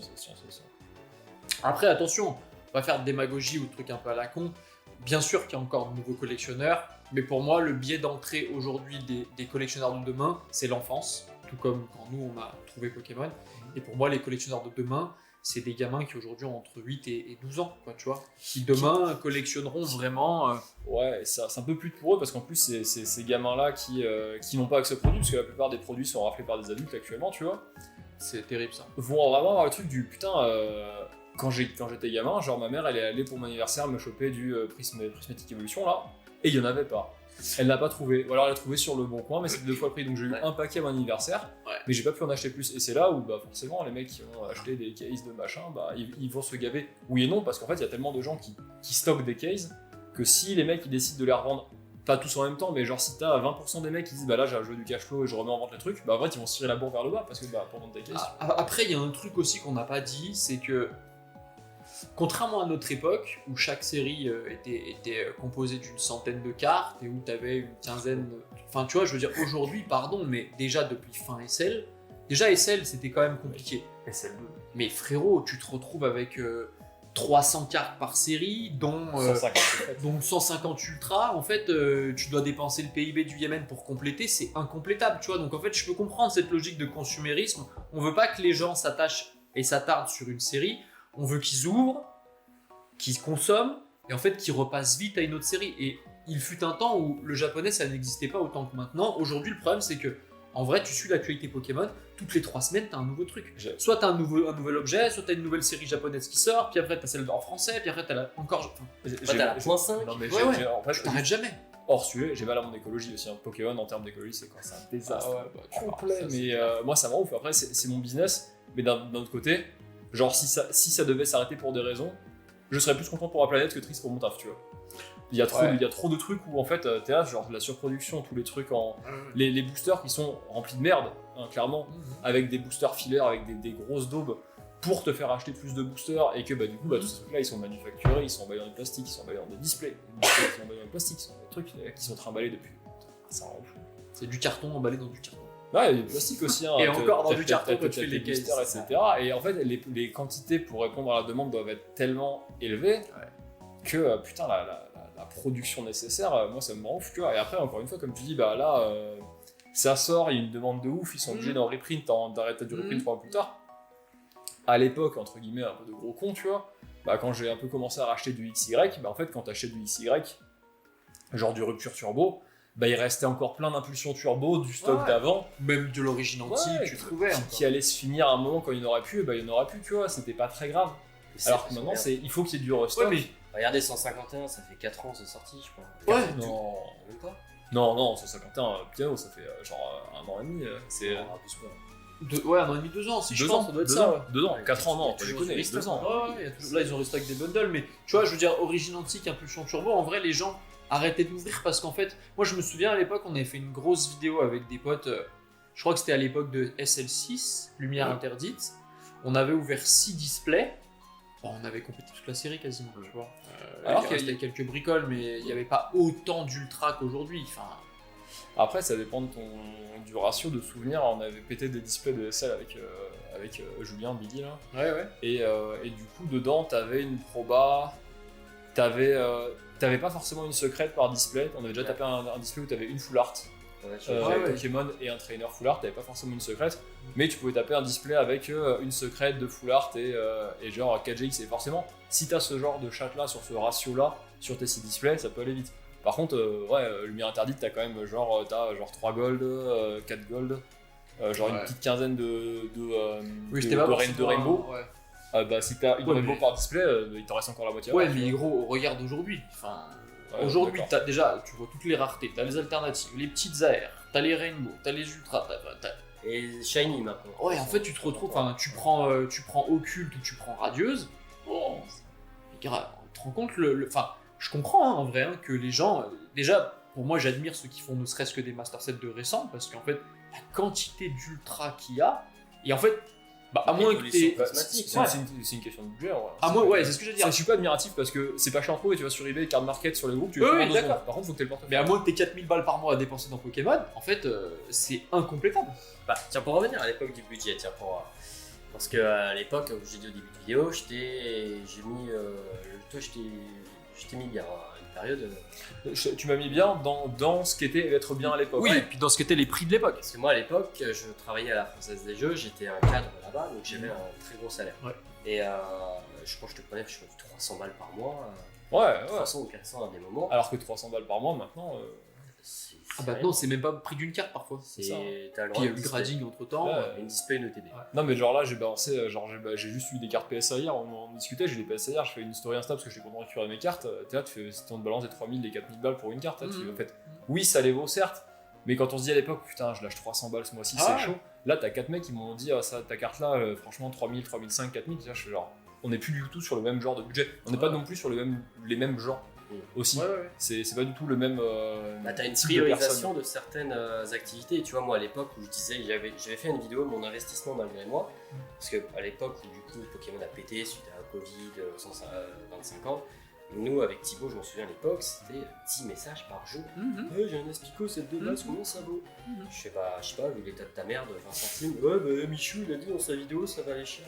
Oui, après, de toute façon, on parlait des médias, mais en vrai, les youtubeurs qui se sont appropriés aussi un peu Pokémon, alors c'est très bien ça. Les Kibiki. Oui, ça a fait des renommées à tout ça, c'était chouette. Pour le coup, ça a vraiment diffusé plus largement Pokémon, mais. Bon, eux aussi, ils sont tombés un peu dans ce truc de parler prix, comme la part j'avais commencé. Oui, c'est ce que les gens veulent voir. Et si tu dis prix, on te regarde. Si tu dis pas de prix, on s'en bat les couilles. Et du coup, par rapport à cette vidéo sur mon investissement, à l'époque, moi je disais, je gagnais bien ma vie. Et en même temps, en plus, je faisais des sacrifices par rapport au voyage, au resto, parce qu'à l'époque, j'étais avec une autre copine et elle avait une autre passion aussi. Donc on n'avait pas cette envie de juste de sortir tout le temps, faire des restos. Aujourd'hui, il y a cette période-là, du moins, il y a des gens, moi j'avais des proches, qui sortaient dans des restos, ils faisaient des voyages, et moi je faisais pas ça, par contre j'investissais sur autre chose, évidemment. Parce que moi, ma passion et mon activité, c'était ça. Aujourd'hui, quand tu vas au resto, tu mets de la thune dedans, tu la récupères pas. Moi c'était pareil à l'époque. Moi je mettais des sous dans Pokémon, dans l'idée, moi je creux avec ma collection. Non, mais moi j'ai eu comme toi. Donc moi, il y a des gens qui me disent, tu pourrais la revendre et tout. Parce que j'ai une grosse proposition par un très gros acheteur qui m'a proposé 75 000 pour mon Wizard, et j'ai dit non.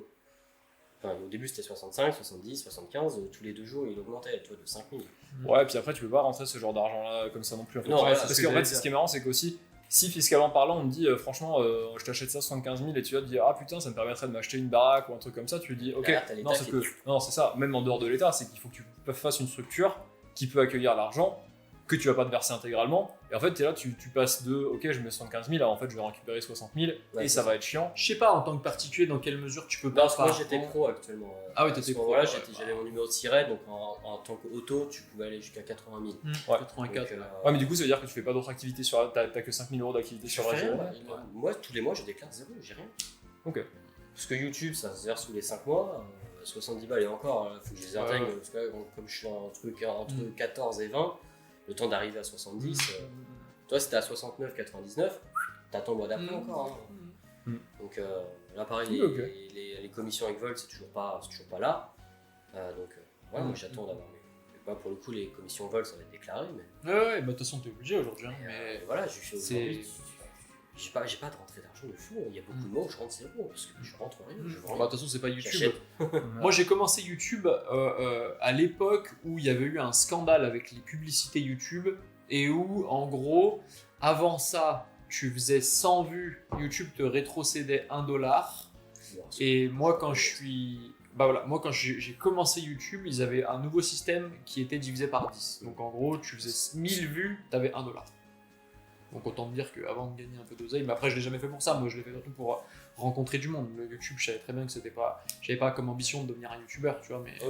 moi aujourd'hui j'ai toujours pas d'ambition de devenir youtubeur, ni même de vivre comme vous de Pokémon, parce qu'en fait j'ai trop peur d'avoir cette pression de stats et de me faire bouffer par ma passion. Ça c'est très différent ça. Enfin je sais pas pour toi, mais moi, tu vois, le fait d'être... Aujourd'hui j'aime bien Pokémon, il est partout, il y a des peluches, des machins, mais me dire, putain je vais commencer à gagner de l'argent avec les cartes, me dire putain ce mois-ci ça va être compliqué, peut-être que je vends une carte de mon côté ou il faut que je me démerde autrement, j'ai pas envie de rentrer là-dedans. Je préfère avoir mon taf, mon CDI actuel et avoir ma passion. Ouais, complètement, il faut surtout comment on appelle ça, combiner avec toutes les charges que tu as derrière, quoi, tu vois. Quand tu vends sur eBay, tu as des commissions, après tu as les charges URSSAF bien entendu, tu as les impôts, tu payes la cotisation sur le rapport aussi. Ouais, exactement, tu payes, tu as plein de trucs en fait qui viennent s'ajouter. Là où les gens aujourd'hui font un peu de deal sur les groupes et où tu vois il n'y a rien qui est déclaré. En gros, moi je suis en complément de salaire. Tu vois, le truc que tu disais à l'époque, on vendait pour 100 à 200 € par mois. Ouais, c'est ça. Bon, aujourd'hui, je suis même pas à ça, tu vois, c'est si je vends pour 100 balles déjà dans un mois. c'est parce que j'aurais vendu du 39 à côté. Mais je suis tellement pas dans cet aspect revente, je suis plutôt dans l'aspect collection. Et moi, je suis une poubelle, je regarde tout, les livrets que je t'achetais, les jetons, les pins, je suis une poubelle, je prends tout. Mais tu sais que moi, j'en parlais avec Victor, mais moi, le gros problème de ma manière de fonctionner, c'est que j'ai jamais su arbitrer ma collection. Donc même des trucs que j'ai en plusieurs exemplaires, parce que j'ai acheté des lots, etc., j'arrive pas à m'en séparer, tu vois. Je crois qu'en 10 ans de collection, si j'ai vendu 3 pièces de ma collection, c'était le bout du monde. Tout le reste, ça a été de l'achat pour garder, pour revendre, pour truquer. Et du coup, je me retrouve avec des trucs que j'ai en double. Malheureusement, que je peux pas consulter, parce qu'aujourd'hui, il faut se protéger, donc tu peux pas garder des choses chez toi, tu vois. Ça aussi, il faut qu'on en parle. C'est le fléau de notre... Enfin, tous les jours, en fait, t'entends... Alors, pendant un temps, les médias te parlaient que de pognon. Maintenant, les médias te parlent que de vol, de cambriolage, de trucs. Il y a des vidéos tous les jours qui pop sur... Encore, il y a la semaine dernière, il y a un Allemand qui s'est fait taper. Il y a un Américain là, qui s'est fait arrêter sur un salon. Tout le monde a vu la vidéo du mec par terre, etc. Oui, on a vu tard qu'au Belgium aussi. Voilà, au Belgium, au Gala. Gros soutien à tous ces mecs-là. Hein. Thomas, grave, ça me fait chier pour Thomas aussi, parce que moi, je te stand à côté en plus. Comment dire, même si c'est ta passion, tu vois, genre ce nombre d'heures de travail, en plus j'ai maté la vidéo de Thomas, il y a des trucs où en fait c'est du dépôt-vente, c'est-à-dire que non seulement tu perds tes trucs, mais en plus tu dois payer des gonzes, tu perds encore plus que ce que t'as perdu, franchement. Ouais, c'est la double peine. Après, tu déçois des gens malgré toi alors que t'as fait le boulot, quoi. Après, je suis très extrême là-dessus, genre les Souras, franchement, ce mec-là, tu le retrouves, franchement, tu peux passer un très mauvais quart d'heure, franchement. Encore faut-il le retrouver. Ouais, bien sûr, non, mais s'il l'a retrouvé, ok, le mec il court, machin, si tu veux, par contre, si tu te fais quelqu'un qui vole devant toi, ouais, ça c'est sûr. Bien sûr, tu le cours après. Mais ouais, c'est intéressant ce que tu dis, parce que tu vois, le fait de dire que maintenant, on est obligé de mettre à la banque, parce qu'aujourd'hui, ça vaut tellement cher, c'est devenu un peu, comme je disais tout à l'heure, du bitcoin. C'est les mecs. Ouais, ou des montres, parce que le bitcoin, c'est des. Toi, t'as été l'un des premiers, moi à l'époque, toi, je sais pas si tu en parlais, mais voilà, t'avais on peut en parler succinctement, ouais. T'avais eu un cambriolage, et ouais, j'avais eu. Il y avait une conversation même sur Facebook qui avait été créée, où j'étais dedans et je me suis dit putain, je voyais tous les gros collectionneurs à l'époque, je me suis dit putain, mais qu'est-ce que je fous là-dedans. Et c'est parce que pour le coup, je parlais beaucoup avec toi à cette période-là, et comme ce que tu t'es fait voler, c'était plus ou moins les collections que je faisais. Ouais, pareil. Donc, ouais, et à cette période-là, putain, on s'est retrouvés là-dedans et on avait suivi l'affaire, on était tous enquêteurs. On était très soudés, Moi, je l'ai appris qu'après, c'était fini, moi déjà, quand je l'ai appris. Mais voilà, aujourd'hui, on sait plus ou moins qui c'est, je sais pas vraiment. Oui, on a des gros doutes. On sait globalement, comment dire, pour résumer, donc j'ai subi un cambriolage ciblé il y a quelques années. J'ai perdu la quasi-intégralité de ma collection qui était à l'époque le Master 7 Block-X quasi terminé, le Master 7 Wizard quasi terminé, du display, de tout. Franchement, des trucs. Ouais, c'est de base. Ouais. J'essaie de pas y penser, enfin, pas que j'essaie de pas y penser, mais c'est juste que en fait, c'est derrière moi dans ma vie, c'est bon, tu vois. Genre, c'est bon, si tu bloques dessus, tu vas juste déprimer, et en fait, c'est pas grave, tu vois. Donc, du coup, je suis reparti de globalement pas loin de zéro. J'aurais fait comme ça. J'aurais déprimé, je te le dis. J'ai eu de la chance, vraiment malchance, des trucs qui sont bien passés. J'avais quelques affaires en cours, quelques deals en cours avec par exemple Vincent Pérez, des trucs comme ça que j'avais pas fini de financer. Et vu que j'avais pas fini de financer, il m'avait pas encore envoyé ce que je devais payer, enfin, ce que je devais récupérer. Donc au final, j'ai eu pas grand chose à payer pour pouvoir récupérer quand même un capital de carte assez important. Je suis reparti de là. Globalement, par contre, au niveau de on sait qui c'est, tous les gens qui sont proches de moi savent qui c'est. Les seuls gens qui, à l'instant où c'était nécessaire, qui savaient pas qui c'est, c'était forcément tout ce qui était force de police, etc. Mais c'est pas un sujet qui est terminé, en tout cas. Non, mais en tout cas, moi, par rapport à ça, j'en sens, j'avais discuté avec des proches autour, c'est que t'as su rebondir, parce que. Ah ouais, moi je suis admiratif. Moi j'aurais déprimé. C'est là où tu as une force mentale, toi, qui a fait que aujourd'hui, en plus, tu as envie. Donc tu as réussi à rebondir, mais. Et c'est précisément parce que je sais que moi j'aurais déprimé que j'ai tout foutu ailleurs. En fait, c'est gentil, mais après, en fait, parce que j'aurais pas pu. T'imagines des années de collection comme ça, envolées dans les bras d'un. Pardon, mais voilà. On n'a pas le droit de dire de gros mots sur YouTube, donc je vais pas dire de gros mots, mais. Tu peux sur cette chaîne. C'est bon, let's go, tu te seras pas assuré. En fait, faut le voir d'un œil pragmatique, c'est qu'en fait. T'es dans le milieu depuis, c'était quoi, c'était 2019, ça fait 4 ans que j'étais dedans. Soit tu perds toute ta collection et tout ce que t'as accumulé jusque-là, et tu changes de hobby ou business ou quoi, et de tu pays. Et tu perds en plus ta connaissance, parce qu'au final, avec tous les contacts que j'avais pu créer, mes habitudes sur pas mal de sites, etc., bah forcément, je savais un peu comment m'approvisionner, et bah en plus, juste discuter avec des potes, tu vois. Soit tu dis, bah en fait, je l'ai fait une fois, tu peux arriver éventuellement à le refaire. C'est vrai. Et en fait, t'as déjà un bonus, genre, tu sais, t'as le speed bonus 30% au début parce que tu sais très bien comment ça marche et comment le faire. Ouais, et puis t'as les cheat codes de savoir où acheter, tout ça. Exactement. Toi, moi, à mon âge, c'est pas possible, j'étais tout minot, moi. Je chantais de la majorité. Ouais, bien sûr, bah après, je sais que moi j'avais un taf en dehors de ça. Moi à l'époque, j'étais pas encore vendeur professionnel quand je me suis fait cambrioler.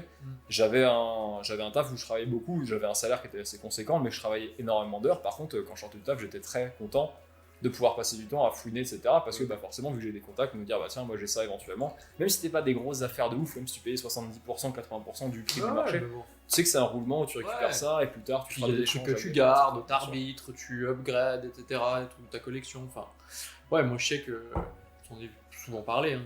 Je pense que j'aurais pas pu. Je te le dis, je serais pas allé jusqu'à me faire du mal, on n'en est pas là, hein. Ça reste une passion, mais très franchement, ouais, il faut. Je pense qu'on a mis un sacré coup mentalement.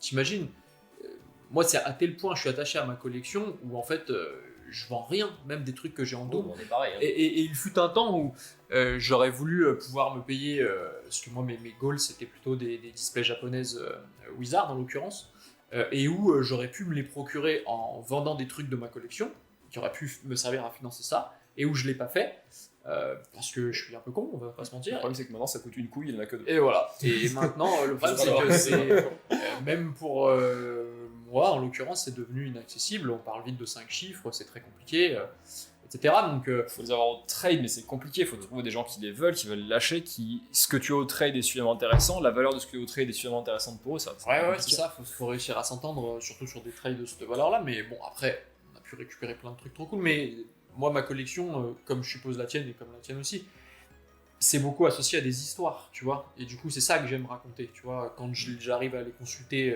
pour aller au parloir dans une banque, parce que, soyons clairs, hein, pour ceux qui ont des coffres, quand tu consultes ta collection, t'as 3 spots, un bureau en métal, une chaise en métal, c'est le parloir prison. C'est ça. Mais bon, voilà, maintenant c'est comme ça, c'est devenu la norme, malheureusement.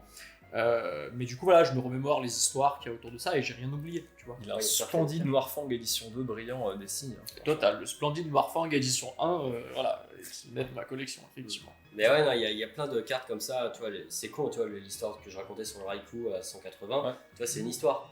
Tu vois, c'est trop bien. J'avais acheté le Tartare, le Tyrannosif, à Teddy, à tout ce d'époque, je me souviens encore de la valeur. Et tu vois, dans mes vidéos, je dis les valeurs, j'ai jamais eu peur de parler chiffres. Moi, tu vois, j'ai dit, dans mon Wizard, j'ai mis 15 000. Et 15 000, tu vois, quand tu dis 15 000, putain, ça fait peur. Ouais, sauf que j'ai mis 15 000 en 5-6 ans.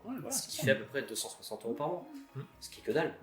Ce qui est une somme, oui, mais on va dire que. Ce que tu rembourses pour une voiture, si t'as besoin d'une voiture. C'est ça. Ouais, voilà, c'est ce qui est pour un crédit bagnole et une assurance, ouais, c'est effectivement. Mais à l'époque, moi, quand je bossais à la Française des Jeux, j'avais un salaire de 260, c'était que dalle. Moi, je te dis, ce qui me permettait de financer ma collection quand j'étais étudiant, parce que quand j'ai repris ma collection, j'étais vraiment étudiant, c'était effectivement un peu d'achat-revente, ça permettait de financer un peu ma collection. Et en fait, dans les achats-reventes, t'as toujours dans les lots des trucs que tu gardes et des trucs que tu vends, tu vois. Et ça me permettait comme ça de faire ma rotation. Et puis aussi de financer YouTube, jusqu'à ce que j'arrête YouTube, et là, bah, forcément, ça m'a ouvert un budget plus important, tu vois, et donc du coup, j'ai pu aller sur des plus gros deals, commencer à vraiment déclarer tout ça, faire les choses proprement, et voilà aujourd'hui, mais ouais. On parlait pas des mêmes sommes, hein, tu sais, il y a beaucoup de gens maintenant qui se lancent et qui se disent, ouais, je fais un peu d'achat-revente avant d'être pro, et qui finissent par jamais être pro. Le problème, c'est que les sommes sont tellement différentes. Pour moi, c'est un peu compliqué de dire, je fais juste 2-3 deals à droite à gauche, sauf que chaque deal que tu fais, c'est 500 €, tu vois. 500 €, c'est pas un tiers de SMIC, mais c'est pas trop loin, tu vois. Si tu fais 2 deals comme ça dans le mois, t'es quasiment 2 tiers de SMIC. Tu peux pas faire ça en soum-soum, tu vois. Ouais. Enfin, c'est pas sur l'année, ça fait vite des milliers d'euros. C'est pas extrêmement faire. Après, tu sais, je dis pas, hein, t'es pro, tu sais, parfois tu fais un vide-grenier ou quoi. Je dis pas, genre, vas-y, déclare 100% de ce que tu fais tout le temps, machin, bah, c'est Pokémon, tu vois. Mais par contre, si tu te bases uniquement ton business model sur le fait que tu vas jamais rien déclarer et que. En fait, c'est tellement le faire, parce que surtout, depuis qu'on est pro, tu vois, ça, tu dis. Ok, cette carte-là, je vais la vendre 50 balles avec toutes les cotisations, les frais d'eBay, les frais de port, etc. Je vais devoir la payer 25. Sauf qu'en fait, cette carte-là que tu vas acheter 25 et que tu vas pouvoir vendre à 50, le mec il te dit, bah en fait, à 50, je vais pas te lâcher parce que t'es pas assez cher, et à 50, je vais pas te lâcher parce que t'es trop cher. Sauf que toi, le mec arrive au milieu, il fait, bah moi, je vais la prendre à 30, c'est plus, et je la vendrai à 40, c'est bon. C'est-à-dire que ces 10 € là, ils sont créés de hop là, comme ça, tu vois. Mais après, on parle de ça sur des sommes avec des euros en plus, c'est-à-dire que faire ça sur les 300, à 4000, etc. Tu vois. Le problème aujourd'hui, c'est qu'il n'existe pas une plateforme qui combine tout, tu vois. Le problème d'eBay, c'est que les commissions sont assez chères. Et que le site est antique. Voilà, pour avoir quelques avantages, moi je suis vendeur eBay, toi aussi Victor, pour avoir quelques avantages intéressants en termes de référencement, il faut répondre à des conditions, genre prendre les frais de port à ta charge, ce qui en fait fait vite du pourcentage de ton chiffre d'affaires que tu vas pas rentrer dans ta poche mais que tu vas devoir en sortir. Sur lesquels tu payes Voilà, puis en plus tu payes tes URSAF dessus et des impôts dessus, bref. Donc en fait tu te retrouves vite entre les URSAF, les commissions eBay et les frais de port avec déjà un faux frais, ou en tout cas des charges qui avoisinent les 20-25% assez tranquillement. Plus que ça, hein, parce que ça a l'air de on fait les ouin là, mais en fait quand tu prends eBay, ton eBay c'est 10%. Okay. Enfin, c'est 11%. Tu as 0,35 de frais fixes par transaction hors taxe, donc c'est 0,42 par transaction, il me semble. Donc tu vends une carte à 2 balles, en fait on va te prendre 42 centimes. C'est-à-dire que si on t'avait pris 10 cartes à 2 balles, tu aurais payé qu'une seule fois 40 centimes, et si c'est une fraction, c'est 42 centimes. Donc ça c'est 42 centimes là, qui s'ajoutent du coup à tes 13,5% de cotisation, qui s'ajoutent à tes 11% d'eBay. En sachant que à l'abonnement en plus, tout ça est sur le prix de base. C'est pas genre ok, je vends 50, t'enlèves 10%, c'est les frais eBay. En derrière les frais eBay, j'enlève les 10%. Non, c'est tout sur la globalité, qui inclut les frais de port, qui sont maintenant les frais d'entrée, c'est genre 1,29 le timbre, un truc comme ça, plus 0,50 de suivi, sur lesquels tu payes également les cotisations. Moi, en termes de frais, je suis à 35%. Ouais, moi je dois pas être très loin. Sur l'année, j'ai compté, je suis à 35% de frais annexes. C'est-à-dire que quand tu achètes une carte à 25 balles et que tu vas la vendre 50, donc tu fais x2 sur ton prix affiché. Hors impôt, hein. 35. Hein. Ouais, ça, tu payes, c'est hors impôt. Oui, hors impôt. Hein. Tu payes 25, allez, on va faire plus facile. Tu payes 50, tu vends 100, tu balances 35%, c'est-à-dire que sur cette carte à 50 euros que tu as vendu 100 balles, tu vas gagner 15 euros. Ouais, c'est ça. Voilà, c'est un peu ça. Et donc, ça, c'est la moyenne que tu vas gagner. Ouais, c'est bah, ça. tu m'étonnes que le mec il déclare pas. Après, le problème, c'est que c'est un peu le serpent qui se mord la queue, c'est que du coup, c'est unfair pour nous en tant que professionnels qu'il y ait autant de gens qui ne déclarent pas. Sauf que je les comprends aussi parce que c'est quand même vachement plus avantageux de pas déclarer. Mais du coup, les mecs ils continuent comme ça, et du coup, tous ces produits-là que toi en tant que pro tu pourrais éventuellement racheter un peu moins cher pour pouvoir proposer un peu moins cher, ils sont grattés par ces gens qui ne le font pas. Et du coup, en tant que pro, moi, souvent, même des potes, hein, genre, tu sais, Gaël, j'aime beaucoup, Gaël Hammer, aussi, tu vois, mais des choses où on s'est pas entendu parce que je lui proposais 65% du prix de vente réel de l'objet, c'est-à-dire que dessus, je ne gagnais rien, je devais stocker l'objet pendant quelques mois, attendre que ça augmente pour pouvoir le vendre. C'était pas assez, on pouvait lui proposer plus. Du coup, on me le vendait pas. Ah, mais c'est Gaël, c'est un vrai, donc j'aime beaucoup. Puis en vrai, c'est frustrant parce que même en faisant au mieux que ce que tu peux faire, en acceptant de ne pas gagner d'argent sur cet argent que tu investis maintenant, en attendant, etc., c'est pas assez.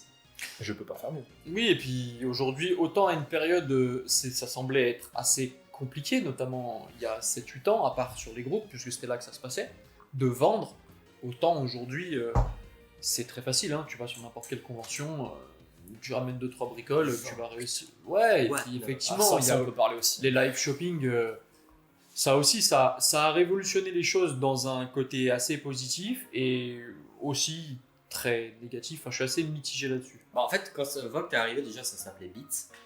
J'avais interviewé Kevin, à l'époque ça s'appelait Beats.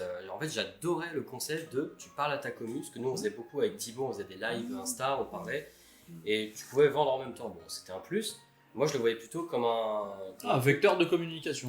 C'est un Twitch avec achat. En fait. Ouais, exactement.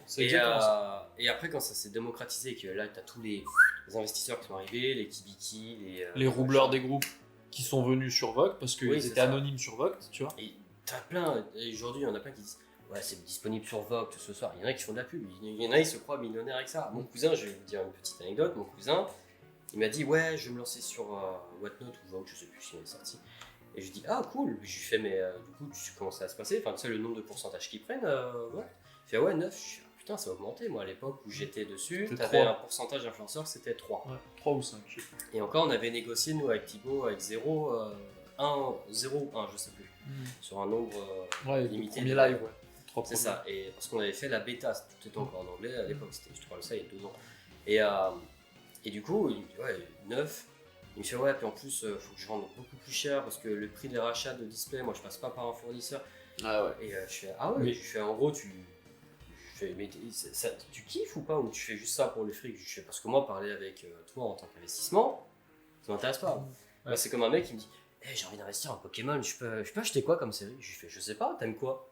je sais pas, l'argent. Voilà. Voilà, Tu vois ce que je te dis, des gens qui savent pas ce que c'est. Je fais, bah écoute, je sais pas. Il fait, je vais investir dans l'ancien. Je fais, bah écoute. Pas bon courage, frérot. Je vais prendre Jungle, c'est la moins chère. 650 balles le blister. Je sais pas. Tu vas investir. Après, ça dépend des sphères aussi, tu vois. Genre, quand je passe à Paris voir les potes de Fuji, tu vois, bah en même temps, eux, ils sont Paris, ils sont en République, ils sont super bien placés. Bah, t'as vraiment des gens qui sont là pour investir de l'argent. Et j'ai déjà assisté plusieurs fois à des gens qui disent voilà, je sais que c'est bien meilleur qu'un livret A, hein, qu'on soit d'accord. Et du coup, les mecs sont pas là, grand chose de pire qu'un livret A. D'accord. L'inflation. Pardon. Ouais, voilà. Genre le mec c'est vrai, genre bah, en fait je suis là, je veux investir, j'ai une passion en Pokémon, mais en fait bah voilà, moi je veux acheter un produit qui bah, a tendance à vouloir augmenter avec le temps, mais en même temps quand tu vas voir ton banquier qui fait des placements risqués, c'est-à-dire plus que 2% pour des trucs de merde, c'est des placements risqués en fait. Ouais, et puis là t'investis dans de la pierre, dans un Dans truc du physique. concret, c'est comme des montres ou quoi. Après, ces gens-là me dérangent moins que les gens qui Font genre. Ouais, voilà, que les gens qui font genre, que les gens qui, alors là en ce moment, en tout cas l'année dernière, c'était pour financer un nouveau projet, je vends ma collection, les mecs ils ont des trucs qui a à peine 6 mois. Ça me fait trop marrer ça. Vas-y franco quoi, les posts sur les dis groupes. que tu fais de la spéculation et point barre, arrête avec tes projets. Ouais, ça c'est genre. J'avais mis un commentaire genre c'est fou le nombre de gens qui ont des projets en ce moment. Arrête collection, je vends ma Ouais, caisse de TB de B7, quoi.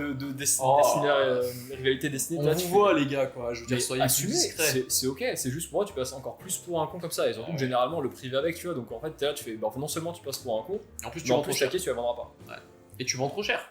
Mais il y a un post comme ça, c'était le mec qui vendait le Master Set de l'évolution prismatique à 12K. Je sais pas si vous l'avez vu. Il s'est fait déglinguer, en plus les photos étaient floues. Et il y a un des seuls trollers qui est encore actif, c'est Thomas le Néant.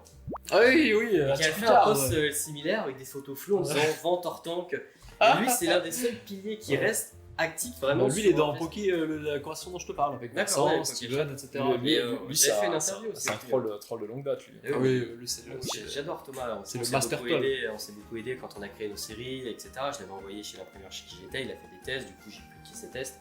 Enfin, tu vois, c'est là où on disait un peu au début de vidéo, c'est que tu as ce côté un peu d'ancien qui reste un peu ensemble. Tu vois, Thomas, c'est un ancien, pareil, il était minot.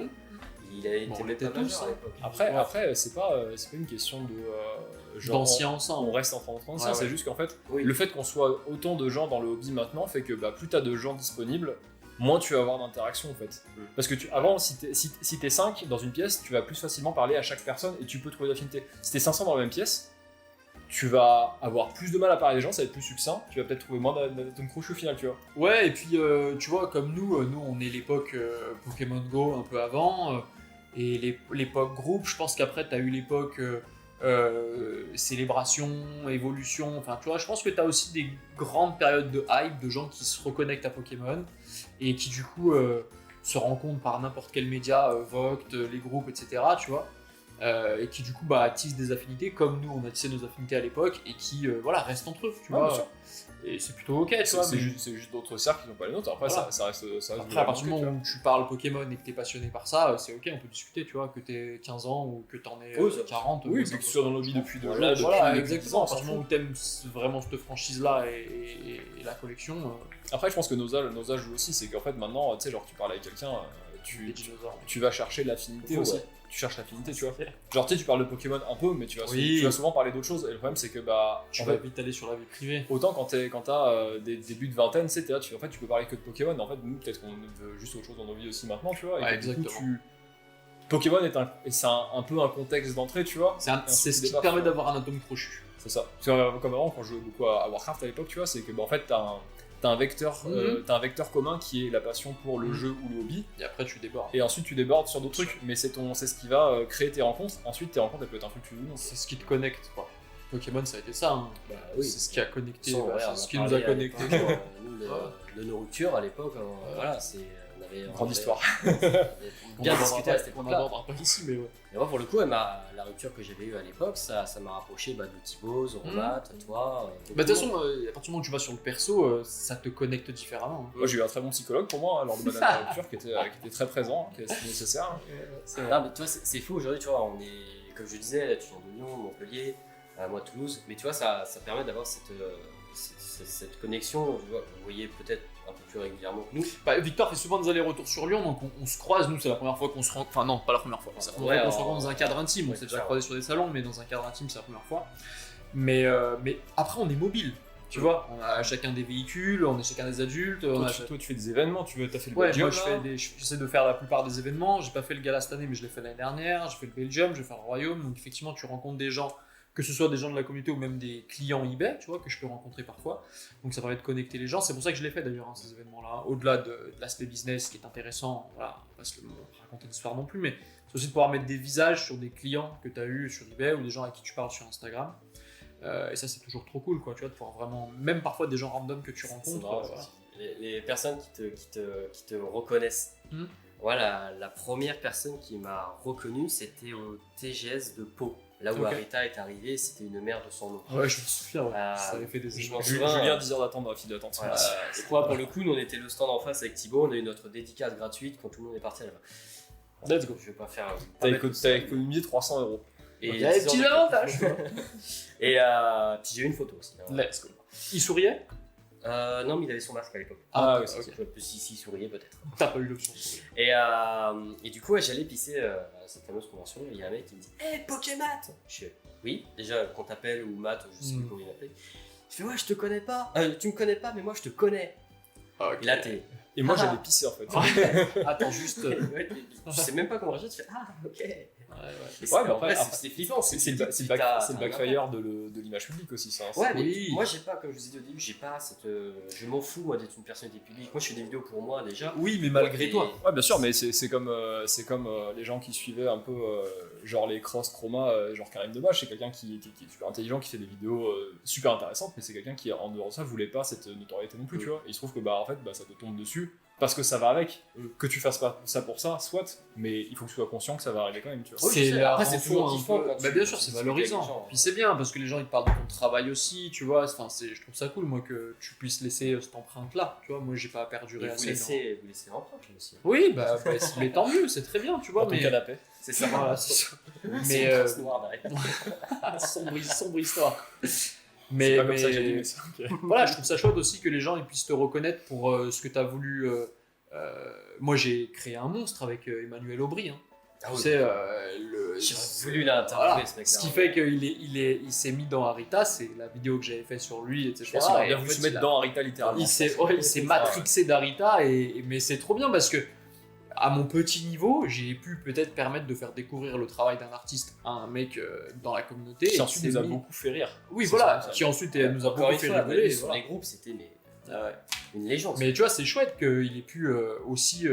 Tu vois, c'est ça aussi ce qui est intéressant avec les médias, c'est que tu peux transmettre en toute modestie, humilité bien entendu, mais un petit morceau d'histoire, d'expérience, de connaissance à des gens qui vont pouvoir se l'approprier et qui après continueront de le faire vivre avec leurs expériences, tu vois. Ah mais moi, il y a des choses de personnes qui m'ont dit putain, j'ai repris Pokémon grâce à toi. Ouais, c'est dans mes vidéos, je fais mais à quel moment tu donnes l'envie de reprendre Pokémon. En fait, je comprends pas parce que moi je parle du sujet, je fais des réflexions. Mais justement, le fait d'être passionné, tu deviens passionnant. Ouais, peut-être. Je pense que c'est ça. J'ai pas assez de vision de recul sur tout ça. Ouais, parce que c'est parce que tu cherches. Mais ça part de ça, tous les gens qui font du contenu Pokémon sur YouTube ou quoi, que ce soit à vocation business, soit à vocation passion, etc. En fait, tu forces, soit t'as de fortes chances de faire naître quelque chose sur les gens, parce qu'en fait, si les gens te regardent de base, en fait, ils s'en foutent, ils vont passer au bout de 10 secondes ou 20 secondes, on s'en fout, tu vois. Par contre, si le mec il te regarde une fois, il fait une vidéo, 3 mois plus tard il te regarde, peut-être que dans 6 mois il va avoir la graine qui va germer, qui va faire ah putain, c'est vrai que ça c'était cool, tu vois. Moi, ce qui m'a beaucoup donné à nouveau envie de pouvoir acheter des cartes, etc., au-delà de fait d'avoir retrouvé un classeur, etc., c'était aussi beaucoup tout ce que j'ai appris des vidéos. Hein. Moi, je me souviens des vidéos de Darkofeu 022 qui présente 3 displays Gardien de Cristal X, des displays Neo Discovery, et vu que moi Wizard c'était ma génération, ça m'a donné envie, tu vois, de me dire en fait vas-y, maintenant que je connais un peu tout ce qui se passe, etc., j'ai envie de m'y remettre, quoi. D'ailleurs, je vais juste faire une parenthèse pour toutes les personnes qui m'ont posé la question, parce que là on va parler entre anciens, il y a des anciens je pense qui vont le regarder aussi, des nouveaux.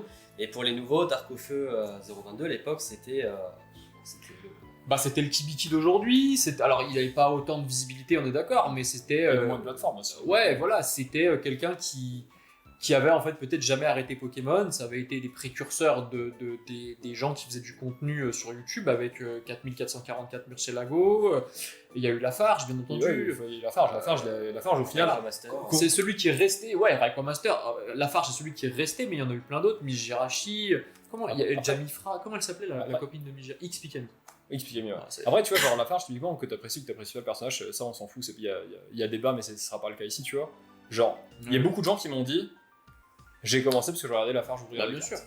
Lafarge, pour moi, a participé grandement à l'essor du début du marché Pokémon, c'est l'année 2013, par là. Il y a eu 2 temps Lafarge. Il y a eu le premier gamin qui ouvre et le deuxième temps le youtubeur. On parlera peut-être pas du youtubeur, mais voilà. Je parle du premier jump quand il était gamin qui a donné l'impulsion au marché français de Pokémon. Exactement. Après, il est devenu ce qui est devenu de tout ce qui est médiatisation autour des gens de Pokémon, etc. Ça, c'est encore un autre sujet. Mais son impulsion de base, début des 2010, pour moi, ça a vraiment donné un coup de pied au cul dans tout ce qui était marché. En tout cas, on a beau dire, on a beau faire, en termes de volume de contenu, personne n'a fait mieux. Ouais. Et du coup, pour en finir un peu avec Dark of 022, il n'y aura pas d'interview avec lui. Je lui ai posé la question, on a échangé, il a dit qu'il était pas chaud, il a complètement passé à la suite, qu'il n'y a plus Pokémon. Oh, ok, trop cool. Murcielago, 4. Pareil, il est toujours dans Pokémon, mais lui, c'est une personne qui ne veut pas. Il veut pas se bouger, il veut pas se médiatiser. C'est ça, Lafarge, ça a été fait, on était censé faire une deuxième interview, mais par moi, manque de budget. Lors du premier royaume, j'ai pas pu me rendre là-bas. Et Rayquaza Master, c'était fait récemment. Ouais, non, mais c'est. Je trouve que. Dit, j'avais sous l'époque, j'ai posé la question, je m'étais pris une réponse très sèche, je sais pas pourquoi d'ailleurs. Et on était très proches avec Teddy et on avait fait l'interview à l'époque. Il me faisait peur, Teddy. Il était tellement. Moi j'étais gamin, il était imposant, il avait. Teddy était là depuis longtemps, tu vois. C'était un des dinosaures de Pokémon qui était professionnel déjà. Toi, t'es là, tu fais. Moi, il m'impressionnait à l'époque et pourtant l'interview elle a duré une vingtaine ou 25 de minutes. Alors que moi aujourd'hui, tu vois, avec les questions que j'ai, je peux faire une interview d'une heure. Et j'avais posé la question et je suis ouais, ça te dirait une deuxième interview, me suite un peu, savoir comment t'as évolué avec Vogt, Insta, etc. Il m'a dit salut, non, point. Après, je fais Teddy, je le connais un peu perso. Il y a eu beaucoup de changements dans sa vie, tu sais, déménagements, etc. Et je pense que tu sais, c'est quelqu'un qui a des enfants aussi. Et je pense que tes intérêts, ils shiftent aussi en fonction de ta vie. Sûr. Et surtout, je pense que depuis qu'il y a eu ces histoires de cambriolage de vol, ça peut être quelqu'un qui veut aussi moins se médiatiser. Après, il est présent il y a 2 ans, je crois. Mais pour le coup, après ça, il s'est beaucoup médiatisé. Il a refait une refonte avec Romain Hiller, etc. sur son site. Mais après, il me supprimait de ses amis, tout. Ah, ok, bon, il y a peut-être eu un truc. Je sais que j'ai de la merde, j'en sais rien. Pour le coup, si je te dis que tu me regardes, explique-moi. Mais là, t'as envie de t'envoyer un message, je vais dire bonjour, non. Salut, c'est toujours non. Je ne t'expliquerai pas. Pourtant, tu sais, j'ai rien contre Teddy, au contraire, c'est une personne que j'apprécie. Et puis en plus, quand on en convention, après ce non, bonjour, ouais, ça va, oui, ok. Ça va. Bonjour, oui. Bonjour, oui. ça reste succinct quand même. Non, c'est oui et toi, ouais, tu passes une bonne convention, ok, pour le coup, bah, ça marche bien ton stand. Ouais. Puis ça, peut-être qu'on se reprendra tous au Royaume 2. Au Royaume 2, s'il vous plaît, ne faites pas comme le gars là cette année-ci. La caméra est là. La caméra est là, pardon. Là-bas, c'est appelé. Mais non, j'aimerais bien que. Ouais, le Royaume 2, j'aimerais bien le faire. Parce que pour le coup, en termes d'événements, toi moi je suis exposant là-bas. T'as plus d'expérience, tu vois, mais pour le coup, le Royaume, le premier du coup, qu'il y a eu l'année dernière, c'était novembre. C'était novembre, ouais. Octobre-novembre, je sais plus exactement. La salle était assez grande, t'avais des stands suffisamment espacés. Ouais, du coup, il y a une autre petite coupure encore batterie cette fois-ci. On parlait du coup des conventions et tu avais un mot par rapport au gala du coup. Ouais, j'avoue, le gala cette année, alors j'ai pas participé aux autres galas les années précédentes, donc je saurais pas comparer, mais en fait je pense que le gala, on est tous d'accord pour dire que le gala de cette année c'était probablement le pire événement. Moi j'y étais pas. Le pire événement auquel j'ai pu assister, c'est-à-dire que globalement, t'avais pas suffisamment de stands pour le nombre de personnes qui étaient là. Ouais. J'ai passé 20 minutes à essayer d'approcher un classeur pour voir les cartes d'un stand. J'ai fini par me barrer parce qu'en fait tu pouvais pas avoir accès au classeur. T'avais une marée humaine oufissime qui fait qu'en fait en gros tu payais 25 € pour aller voir tes potes. C'est un peu ça.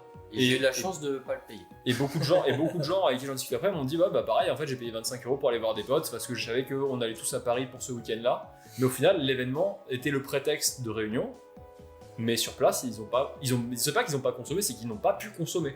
Bon, à part le truc à la buvette à 20 € le croque-monsieur, et voilà, parce que forcément, il faut bien manger. Moi, je l'ai fait en 2024, et c'était l'année où ils avaient changé de salle. C'est-à-dire ils étaient toujours à l'espace Champéret, mais ils étaient dans la nouvelle salle et avec une nouvelle disposition. Et en fait, l'écho qu'il y avait eu cette année-là, et effectivement, nous en tant qu'exposants, on l'a ressenti aussi, c'était que c'était ultra fluide. J'avais été visiteur dans la première salle pour le gala 2023. Et effectivement, on était très très très serré, il faisait très très chaud, les exposants étaient tous les uns contre les autres. Là, en 2024, donc la deuxième salle de l'espace Champéret, pour le coup, on respirait vraiment, tu vois. Et après, 2025, là, ouais, cette année, j'ai pas pu y aller. C'est un drame. Moi, c'est ce que je dis, moi j'y suis allé pour voir mes potes. Honnêtement, j'ai pas vu un stand. J'ai discuté avec les gens. En fait, t'aurais pas pu voir les stands. Ouais, on s'est même pas vu, tellement il y avait du monde. J'ai voulu aller à Fuji à un moment parce que du coup je suis très pote avec Karine qui travaille là-bas et en fait tu n'avais pas accès ne serait-ce qu'à voir les vitrines. C'est pas genre les classeurs, c'est que tu pouvais pas voir les vitrines, il y a une marée de gens devant les vitrines. Et t'es là, tu fais en fait, moi je suis content qu'il y ait autant de gens qui consomment du Pokémon, mais le problème c'est que l'espace par rapport au nombre de personnes, c'est vraiment que c'est pour la rentabilité, c'est genre on a vendu tant de tickets, c'est cool, mais en fait si tous ces gens sont là en même temps, l'expérience n'est pas bonne en fait. Alors oui, ils ont vendu tant de tickets, sauf qu'en fait ce qu'ils n'avaient pas prévu c'était, parce que moi pour le coup je connais très bien Thomas Eben qui gère l'événement. Très bon. Pardon, c'est que ces personnes-là n'avaient pas prévu qu'en fait il y ait pratiquement 2 à 3 000 personnes supplémentaires qui viennent sur place directement. Et ça c'était pas quantifié. Et quelques exposants en moins aussi. Alors ça pour le coup j'avais pas l'info, mais je pense ils m'ont quantifié comme quoi et on n'avait pas prévu qu'il y ait 2 à 3 000 personnes en plus le samedi. Genre qui prennent des places sur place. Après je te cache pas que moi j'étais dans la file d'attente du coup à l'ouverture, donc des gens qui avaient déjà leur ticket, parce que les gens qui devaient acheter leur ticket passaient après ou à côté, et même juste avec ces gens-là tu n'avais accès à rien. Franchement c'était oui, alors que une autre anecdote, moi en tant que personne qui a pu rentrer à 8h30 au lieu de 9h, ou de 9h30, enfin moi je rentre avant. Déjà tu étais bloqué parce que tu pouvais pas, même les exposants ne pouvaient pas rentrer à une certaine heure, on était bloqué avec eux. Et surtout que même à ce moment-là, tu avais déjà quand même pas mal de monde qui avait des sortes de passeports. Et puis même les exposants, comme ils pouvaient pas rentrer avant, ils déballaient tout. En fait, ils avaient vraiment une demi-heure pour tout installer. Donc moi qui voulais y aller un petit peu avant pour regarder quelques trucs du BlockX, je n'ai accès à rien. Mon week-end s'est résumé à passer un bon moment avec des copains. C'est ça. Ouais, ça devient un lieu de rassemblement et pour certaines personnes de consommation pour des choses qu'ils cherchent. Mais ouais. Après le royaume du coup que j'ai fait l'année dernière, qui était pour le coup moi bien mieux, c'est l'avantage c'est qu'en fait le problème du gala c'est que tu avais beaucoup de gros shops. Et tu avais très peu de petits indépendants, on va dire plus petits. Ce qui fait qu'au final, là, t'avais que des gros shops, et en fait, t'avais aussi les prix qui vont avec le fait que ce soit des gros shops qui sont là depuis longtemps. Et du coup, si t'avais accès aux produits, je trouvais que le prix, globalement, t'en avais pas pour toutes les bourses, tu vois, t'avais vraiment du produit cher. Tu pouvais pas, rarement, voire pas du tout, trouver un truc genre un peu pas cher, ah ouais, ça c'est cool, c'est un peu une bonne affaire, ça va être un braquage non plus, c'est cool, tu vois. C'était vraiment que ça va être cher. Ça va être les prix, voire prix plus, tu vois. Donc, alors que pour le coup, au Royaume, et j'espère que ce sera pareil cette année, parce que du coup, je pense que je suis avec toi, tu vois. J'espère qu'il y aura de l'espace. C'est dans la même salle, donc je pense qu'il y aura tout autant d'espace. Et qu'il y aura, du coup, autant de monde que la première fois, aussi bien divisé en termes de vagues ou quoi, et surtout qu'ils continuent de prendre des petits shops de mecs indépendants. Genre Delta, je crois qu'il y a des mecs genre Delta Collector ou quoi, j'ai discuté vite fait avec eux. C'est un groupe de mecs où ils ont pris un stand à plusieurs. Et en fait, ça permettait de pouvoir proposer plusieurs produits de plusieurs gammes de trucs à plusieurs gammes de prix différentes, tu vois. Ouais, c'est ce que je fais, je le fais avec un gars aussi. Et je pense que la Belgium et le Royaume continueront d'accueillir des plus petits stands parce que, et c'est pas du tout une critique, je ne connais pas assez en termes de législation entre la Belgique et la France, en termes de société, etc., mais force est de constater que les prix des stands sont beaucoup plus abordables sur la Belgium et sur le Royaume que sur le Gala. Après, Champéret, Paris, c'est ça. Déjà, ça joue. Exactement, ce que j'allais dire. Après, le Gala, je pense qu'ils ont aussi cette envie de faire de cet événement un truc qui conserve son aspect, son image en fait, premium, son aspect un peu gratin parisien, etc. Et c'est très chouette. Mais justement, le problème c'est que moi, il y a une grosse déconnexion entre l'image que qu'ils ont voulu se donner, qu'ils avaient à la base du coup avec le premier événement il y a quelques années, à ce que j'ai pu constater sur place en fait. Je suis arrivé à un truc où tu te dis ok, c'est le Gala, ça a l'air d'être quand même vachement un peu hype, etc. Et en fait, si t'arrives, c'est le Schlagistan que tu peux pas rentrer en fait. Non mais je te jure, moi j'y étais pas cette année, les échos que j'en ai entendu effectivement de pas mal de copains qui y sont allés, c'est c'était très compliqué d'avoir accès au stand, il y avait beaucoup de monde.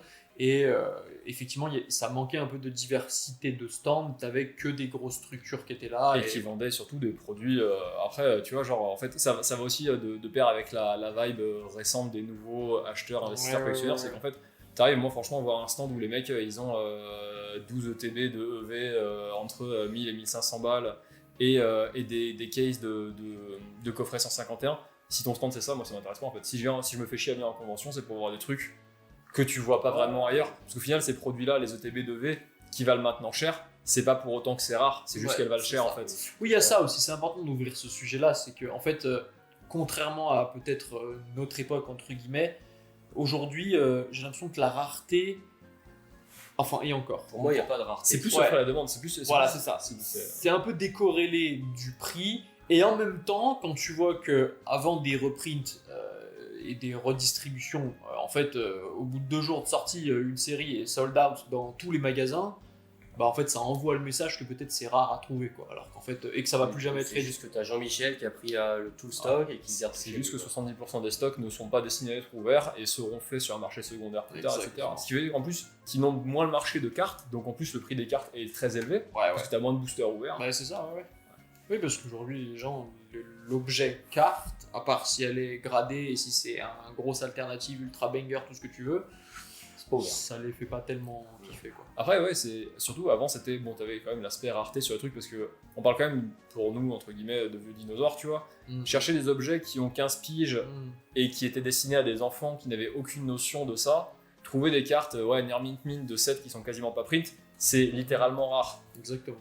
Par contre, trouver des ETB de Soleil et Lune qui ont certes genre une dizaine d'années, qui sont un peu rares, mais tu rentres plus dans un truc il y en existe, il y en a un certain nombre, c'est juste que la demande est très forte et l'offre est assez faible. Mais c'est pas compliqué, parce qu'à partir du moment où tu allonges, tu vas pouvoir trouver le produit. Alors c'est pas compliqué, oui, alors déjà, il y a les plateformes qui se sont multipliées aussi, t'as GCC, etc. Après, pour nous, c'est pas compliqué parce qu'on était là à cette époque-là. Donc on en a ouvert, on connaît des gens qui en ont ouvert, on connaît des gens qui en ont gardé.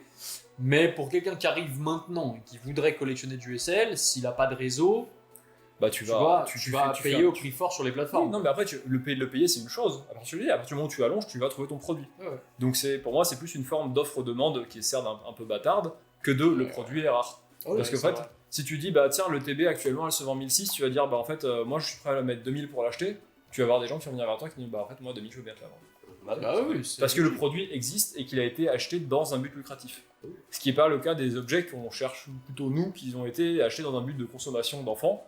Et qui, bah, si par miracle, il y en a qui ont survécu jusque-là en état suffisamment propre pour nous, bah, bingo. Mais pour ça. Oui, nous, les objets qu'on cherche ou les cartes qu'on cherche, elles ont entre 18 et 22 ans, tu vois, déjà. Donc, bon, c'est déjà une autre logique. Voilà. Et après, pour le coup, moi, aujourd'hui, évidemment, avec le nombre de personnes qui se sont ramenées dans la commu, en plus, forcément, tu as beaucoup de cartes qui sont arrivées. Moi, je vois du Neohead 1, aujourd'hui, tu trouves ça facilement. Après, c'est l'État qui va. Ouais, voilà, c'est ça. Et aujourd'hui, t'en trouves. Oui, bah t'as Vinted, t'as eBay, moi, je suis désolé, par exemple, Noctali édition 1 de Discovery, moi en 4 ans, à l'époque, je l'avais vu une fois par an. Oui, parce que maintenant, comme le Rayquaza Star. Maintenant, le prix est tellement élevé qu'en fait, les gens qui les retrouvent les sortent, tu vois. J'en ai acheté 2 cette année, tu vois. Parce que bah, ça se trouve, et je trouve que. Bah, j'en ai acheté 2 parce que en fait, ça se trouve, mais ça reste quand même une des plus grosses cartes de Wizard. Donc en fait, il y a un moment, si t'en vois 2, bah en fait, si le prix est abordable. Juste prendre, en fait, pendant longtemps, de notre époque, au moment où des groupes, le mouton à 5 pattes, c'était les 2 chats de Neo Discovery. Bien entendu, certaines grosses zolos de Neo Destiny, les brillants, on n'en parle pas. Et puis surtout, le Rayquaza Star, c'était les moutons à 5 pattes. Il y en avait tu vois, quand Florian Jousset a commencé à faire ses collections de Rayquaza Star, où il en avait 10 gradés, il voulait faire un chaque note. Là, il avait 10 Rayquaza Star. Ouais, ils étaient dans des états, mais catastrophique. En fait, il voulait faire un 10. Il avait un super propre qui avait 9, je crois qu'il avait commencé avec le 9. Il y en avait un qui avait TP sa 9 qui était super clean, et ensuite il a commencé à acheter des trucs mais pliés en 4. Il venait me voir, il me fait t'as pas un Rayquaza de défoncer s'il te plaît. Et du coup, à l'époque, il y en avait, je me souviens, il y avait un random ou je sais plus qui a commencé à en vendre un cher. À l'époque, cher, on était sur du 2000 balles la carte. Et là, il y a des gens qui disent putain, 2000 balles. Et là, t'as commencé à avoir plein, on s'entend. Mais tu vois, t'avais, je sais pas, sur 30 publications, t'en avais au moins une qui était dédiée à un Rayquaza Star. Le premier que moi j'ai vu sur les groupes, c'est celui que Cheval avait récupéré de Singapour, comme il l'avait dit, je m'en souviens encore. c'est pour le coup alors, voilà. En tout cas, c'est le seul que moi j'avais vu visuellement en français. Avant ça, j'en avais vu un sur une photo d'un lot sur lequel j'étais au tout début de ma reprise de collection, où finalement j'avais fini par récupérer que le Wizard. Mais sinon, j'en avais jamais vu un en vrai. Et là, à part chez toi, j'en ai jamais tenu un dans les mains. Après, ce qui est très drôle, tu vois, Ah c'est si, que j'en ai tenu un. Pardon, je me bêtise. on parle de Rayquaza Star, mais en fait, c'est tout ex-Deoxys en général, et surtout, Ouais. Rayquaza Star, c'est certes la plus emblématique, mais genre de Rayquaza Star, moi franchement, j'ai dû en vendre genre une dizaine. Par Let's contre, go. la Star, c'est la seule carte que j'ai jamais eu entre les mains dans un état suffisamment bon pour que je puisse la garder. Ok. La Star, j'en ai eu deux, où j'étais là, genre, ok, c'est du ex, je peux envisager de la conserver, tu vois. Je l'achète en dessous, genre good ou quoi, je prends pas, tu vois. La Star, qui était pour le coup la plus commune à l'époque, je t'en voyais un peu partout, c'est la seule que je n'ai jamais eu entre les mains où je me dis, celle-là, je la garde. Bon, tu sais, Même par mercenaire, c'est qu'on avait je sais pas combien une période là. Non, il y en a un et j'en cherchais un, bah en fait c'était avant le cambriolage, tu vois, donc c'était 2019. Avant cette date-là, je n'ai jamais trouvé un qui me convenait à un prix où on pouvait s'entendre, tu vois. Par exemple, Derek Star, j'en avais eu, ouais, j'en avais vendu 3-4 déjà, tu vois. Bon, tu sais, moi j'observe la même chose avec le japonais. Hein. Je pense que le japonais, sur la raréfication, je sais pas comment dire, du stock, ils ont 5-6 ans de retard par rapport au marché français. C'est-à-dire que là, aujourd'hui, le Wizard français, dans des états minimum excellents near mint, commence à devenir très difficile à trouver, voire... et ou quand tu le trouves très très cher au point que tu es sur des prix de PSA 8. Pareil, le japonais ça a augmenté, ça fait un boom monumental, tu as dû le voir en tant que vendeur. Le japonais, pour moi, le déclencheur, c'est le Covid. C'est-à-dire que le Covid... Quand tout a augmenté en France, les gens se sont rabattus sur moi, le Covid, je me souviens, j'avais raconté à Victor, j'avais, parmi tant d'autres choses, récupéré un lot avec 3 boosters Néo Révélation et 3 boosters l'équivalent de Phantom Holon en japonais. Quand je les ai récupérés, qui sont arrivés chez moi, j'avais regardé les codes par rapport à ce que ça valait avant que je les fasse importer, ça avait fait x3 en 2 mois. Mais je pense que pour beaucoup de gens, tout ce qu'on avait dans nos collections, après le Covid, a fait x3, x4. Oui, regarde, moi.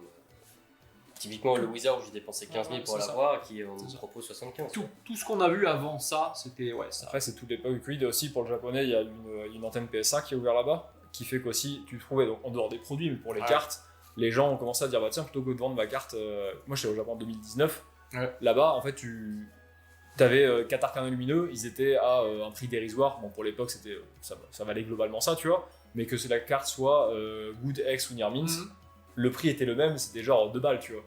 Et du coup, là, ça a commencé à se dire, ok, bah en fait, je vais juste vendre la Good à 2 balles, et la X et la Near Mint, je vais les envoyer gradés. Ce qui fait que du coup, tu as moins de produits non gradés propres, tu que des saucisses à un prix plus ou moins élevé, tu vois. C'est ça. Mais du coup, tout ce qui était gradable commence à être gradé. Moi, j'ai connu les lots, alors je parle de ça d'un temps que les moins de 20 ans ne peuvent pas connaître, mais voire même les moins de 25, mais moi, je trouvais des lots au Japon, tu chopais des lots de 100, 150, 200 Holo Wizard pour 1,50 TTC la carte, quoi, tu vois. Aujourd'hui, déjà, le prix, ça n'existe plus, et en plus de ça, aujourd'hui, tu as plus du good, très bon état, et de ceux qui sont partis au Japon et qui m'ont envoyé des photos des vitrines là-bas, en fait, c'est ce que je te disais, tu te retrouves avec de l'excellent Near Mint au prix d'un PSA 8, quoi. Donc tu te retrouves avec des Holo Jungle à 20 balles. Il y a beaucoup d'augmentation sur beaucoup de choses. Après, je sais pas si c'est... Enfin, je pense que t'as beaucoup de facteurs qui font ça, c'est que sur place, déjà, les Japonais ont commencé à donner de la valeur à leurs cartes. Depuis les Worlds aussi. Et depuis les Worlds, et surtout en fait les Européens et les Américains ont vu, tu sais, quand tout a augmenté dans les pays européens et américains, genre tu sais la nouvelle ruée vers l'or. C'est-à-dire le japonais commence à augmenter, en fait on va au Japon, on va acheter. Bah t'as plein de gens qui sont rentrés dans le marché de la collection post-Covid et du business entre guillemets avec le japonais. Pendant un temps, voilà, et tu vois les prix du japonais, hein, ça s'est aussi annexé là-dessus. Hein. Déjà là-bas, où effectivement je pense que ça a fait naître beaucoup de vocations. Il y a eu les Worlds 2023, enfin il y a eu plein de choses successives qui ont fait que je pense que les Japonais eux-mêmes, particuliers comme pro, n'ayant pas de... En fait, je pense que ça a suivi le même truc que chez nous. Hein. Chez nous, tu as eu une énorme vague de pro. Chez nous, ça a commencé à se professionnaliser un peu avant le Covid. Après le Covid, ça a été un accélérateur. Et là, depuis 2-3 ans, la mode, c'est un point de vente physique. De toute façon, Pokémon, il a changé. Après, tu me parles pas d'âge. Après, comme tu dis, le Japon sur pas mal d'aspects du marché a quelques années de retard. Et tu sais, nous, pareil, on a quelques années de retard sur les US en fait. Ouais, grave. Je trouve. Tu peux un peu visualiser les choses, comment ça va se passer en dosant ces trois marchés qui sont très différents. Ouais, mais qui se croisent sur beaucoup de trucs et qui ont tendance effectivement à bien s'annexer, quoi. Tu vois, si tu fais un parallèle que je me permets, moi ça me fait beaucoup penser, tu sais, au parallèle Bitcoin, Ethereum et une autre crypto-monnaie un peu random. De toute façon, Pokémon a été souvent comparé au Bitcoin à une période. Quand le Dracofeu valait 50 000, toujours, à France. Moi j'ai même eu l'impression qu'il était un peu annexé, notamment les gros objets, sur le prix d'un Bitcoin. Moi, ce qui est très drôle, c'est que ça me fait beaucoup marrer le fait que, tu sais, t'as beaucoup de gens qui sont pas du tout dans le hobby, qui sont très genre, c'est de l'argent dans une carte, etc. En fait, ce que j'aime beaucoup, c'est que c'est une nouvelle façon de capitaliser. C'est-à-dire que toutes les capitalisations antiques qui étaient avant, genre l'immobilier, l'or, les bijoux. C'est-à-dire que si t'étais pas dans une bonne famille où t'héritais de l'oseille, des baraques, etc. de tes parents, en fait, t'étais destiné à rester pauvre. Ouais. Et t'as des nouveaux marchés qui s'ouvrent sur les TCG, etc. Que eux, ça dérange parce qu'au final, c'est une nouvelle façon pour les lieux de devenir riches. Éventuellement, tu vois. Oui, alors effectivement, et tu vois, c'est là où c'est bien que tu parles de ça parce que ça me permet de nuancer aussi un peu ce qu'on se disait tout à l'heure, mais moi je trouve ça quand même trop cool qu'aujourd'hui, grâce à des bouts de carton qui brillent, entre guillemets, pour faire un peu l'idiot, mais t'es des gens qui puissent, en vendant une partie de leur collection, pouvoir avoir un apport pour un appartement, tu vois. Je trouve que c'est un levier, pas forcément d'enrichissement, mais en tout cas d'avoir accès à certaines choses que t'aurais peut-être pas pu avoir accès sans ça, que je trouve formidable, tu vois. Ça, plus le fait d'en vivre et d'avoir créé des vocations, des professions, c'est dingue. On est d'accord, c'est dingue. La seule contrepartie à ça, c'est que en fait, les gens qui ont de pognon ont beaucoup trop de pognon. Moi, je trouve ça ouf que dans un monde actuel, avec tout ce qui se passe d'écart de thunes entre les plus pauvres et les plus riches, que justement, dans un monde où en fait, on peut balancer 15K maintenant dans une carte en se disant, c'est qu'une carte, tu vois. Alors, oui, des gens comme nous, on est super contents de se dire, c'est cool, on peut en vivre, c'est cool. Mais d'un autre côté, pour le monde, je trouve ça un peu triste qu'on puisse arriver dans ce genre de marché-là, qui sont en soi un peu inutiles. Quand tu vois la situation du monde en général. C'est vrai. Et puis après, ceux qui arrivent aujourd'hui aussi, je pense que pour se faire une place, ils ont tellement la dalle, ils veulent que ça aille tellement vite que du coup, tu vois, ils veulent vite arbitrer, quoi. Tu vois, regarde, aujourd'hui, c'est ce que j'expliquais dans l'interview de je sais plus quoi, BFM ou France 2. Chez moi, aujourd'hui, ce qui me plaît, c'est la chasse. Ouais, exactement. Ouais, donc, je suis comme toi. Là, aujourd'hui, j'ai l'impression que les nouveaux veulent tout compléter maintenant. Et maintenant, parce que comme tu disais un peu plus tôt dans la vidéo, c'est que les séries sortent trop vite. Ouais. Ouais, pour le coup, je mettrais s'il faut le calendrier des sorties Wizard à l'époque. Mais tu vois, sur 10 séries allées en français, de 99 à 2004. Mais là c'est pareil, là c'est une tous les 3 mois, c'est juste que tu as des demi-sets qui sortent, et le problème c'est que les demi-sets sont tellement imposants. En fait, si c'était des sets de 100 cartes avec 4 secrètes, genre même à l'époque de XY, t'as acheté du Impulsion Turbo, si mettons t'as acheté une case de 6, t'avais tes 2 secrètes, basta, merci, au revoir, tu vois. Ouais. Là, le problème c'est que t'as un set qui sort à la même vitesse. T'as des points 5 qui sortent à droite à gauche qui viennent s'entrecouper entre. Et puis t'as le japonais entre temps. Sauf que au milieu, t'as 400 secrètes par set que si tu les veux toutes, en fait ta chasse elle va être interminable. En fait. Oui, et puis c'est rigolo comme finalement. Alors ça reste quand même beaucoup d'argent, mais comment les artworks sont boudés en fait. Tu vois, tu vas te retrouver dans une série à avoir 1 ou 2 cartes qui vont être considérées comme les top cartes de la série. Et tout le reste va finalement pas valoir grand chose parce qu'en fait on les regarde même pas. Ouais. Elles seront rarement vendues parce que. Alors en fait, c'est qui cote. Ouais, voilà, c'est ça. Sauf deux, 3 artistes. Ouais, voilà, c'est ça. Après, ce qui est marrant, c'est qu'on a, pour moi, on a régressé d'un cran sur l'échelle de rareté. Avant, j'ai l'impression que l'ultra rare. En gros, Lolo, à un moment, quand tu vois des boosters à l'époque de avant Soleil 1, mais genre XY, tu vois, en fait, la moindre ultra de merde, ça valait 4-5 €, tu vois. Et du coup, en fait, maintenant. Lolo est devenu une valeur de genre c'est une commune, donc on s'en fout, donc elle a été rétrogradée au stade de commune. Non, c'est à 2 rivières, c'est une autre. Ah voilà, d'accord. Mais en gros, Lolo est passé commune, l'ultra rare qui avant valait toujours, genre tu trouves un booster, t'as une ultra rare, mais c'est une erreur de merde, ça valait 4-5 €, est passé au stade de Lolo, donc c'est une carte qui vaut maintenant 1 balle.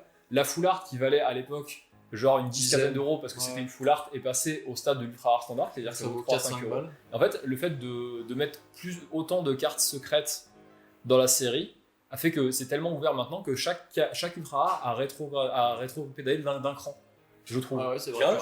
Genre t'ouvres des boosters de maintenant de Destiné à Paldea, un truc comme ça, t'ouvres ta shiny, ok, c'est 3 €. Ouais, ce que je te disais, c'est-à-dire qu'ils ont tellement rajouté de rareté. Quand tu prends XY, t'avais les GX, c'était les X pour XY. T'avais Turbo éventuellement, demi-rare. T'avais les Mega X à la fin du bloc, mais en réalité au début t'avais juste les full art, les X classiques, Et après, c'est Impulsion Turbo, je crois, l'arrivée ouais. des turbos, ou un peu avant, peut-être. C'est Impulsion Turbo. Ouais. En fait, t'avais X, Mega X, qui je sais pas s'ils avaient la même proba de tomber, ouais, donc Turbo. Ouais. Et après, dans les foulards, t'avais comme d'hab, normal, X et Mega X, Trainer. Ouais. 1 à 3 secrètes éventuellement en fonction des sets, tu vois. Genre, typiquement, Rupture Turbo, t'en as une, c'est Elevator, tu vois. Ouais. Impulsion Turbo, t'as 2 Mewtwo. Ouais. Après, ils ont rajouté.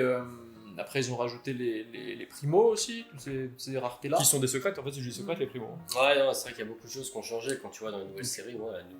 Tu vois, déjà 254, comme tu disais, t'as 70 secrets. Tu vois. Après, en termes de marketing, les mecs sont ultra bons. Ah bah, tu veux terminer ton set. Tiens, genre, tiens, j'ai ouvert une caisse, c'est typiquement genre Teddy qui t'a dit qu'il n'y a pas la chatte. À chaque fois, il ouvre, tiens, ça vient d'arriver, moi je suis pro, j'ai la chance d'avoir accès à une quantité de produits. J'ouvrirai une caisse, sur ta caisse, tu vas taper une secrète un peu correcte et le reste, tu vas dire, en fait, il faut encore que j'achète la carte à 500 € en fait. Ouais, c'est ça. Alors que si t'as la chance d'avoir la secrète, t'es tranquille, tu vas économiser de l'argent, mais bon, si tu veux collectionner, je sais que t'as dit, collectionne fort toutes les séries.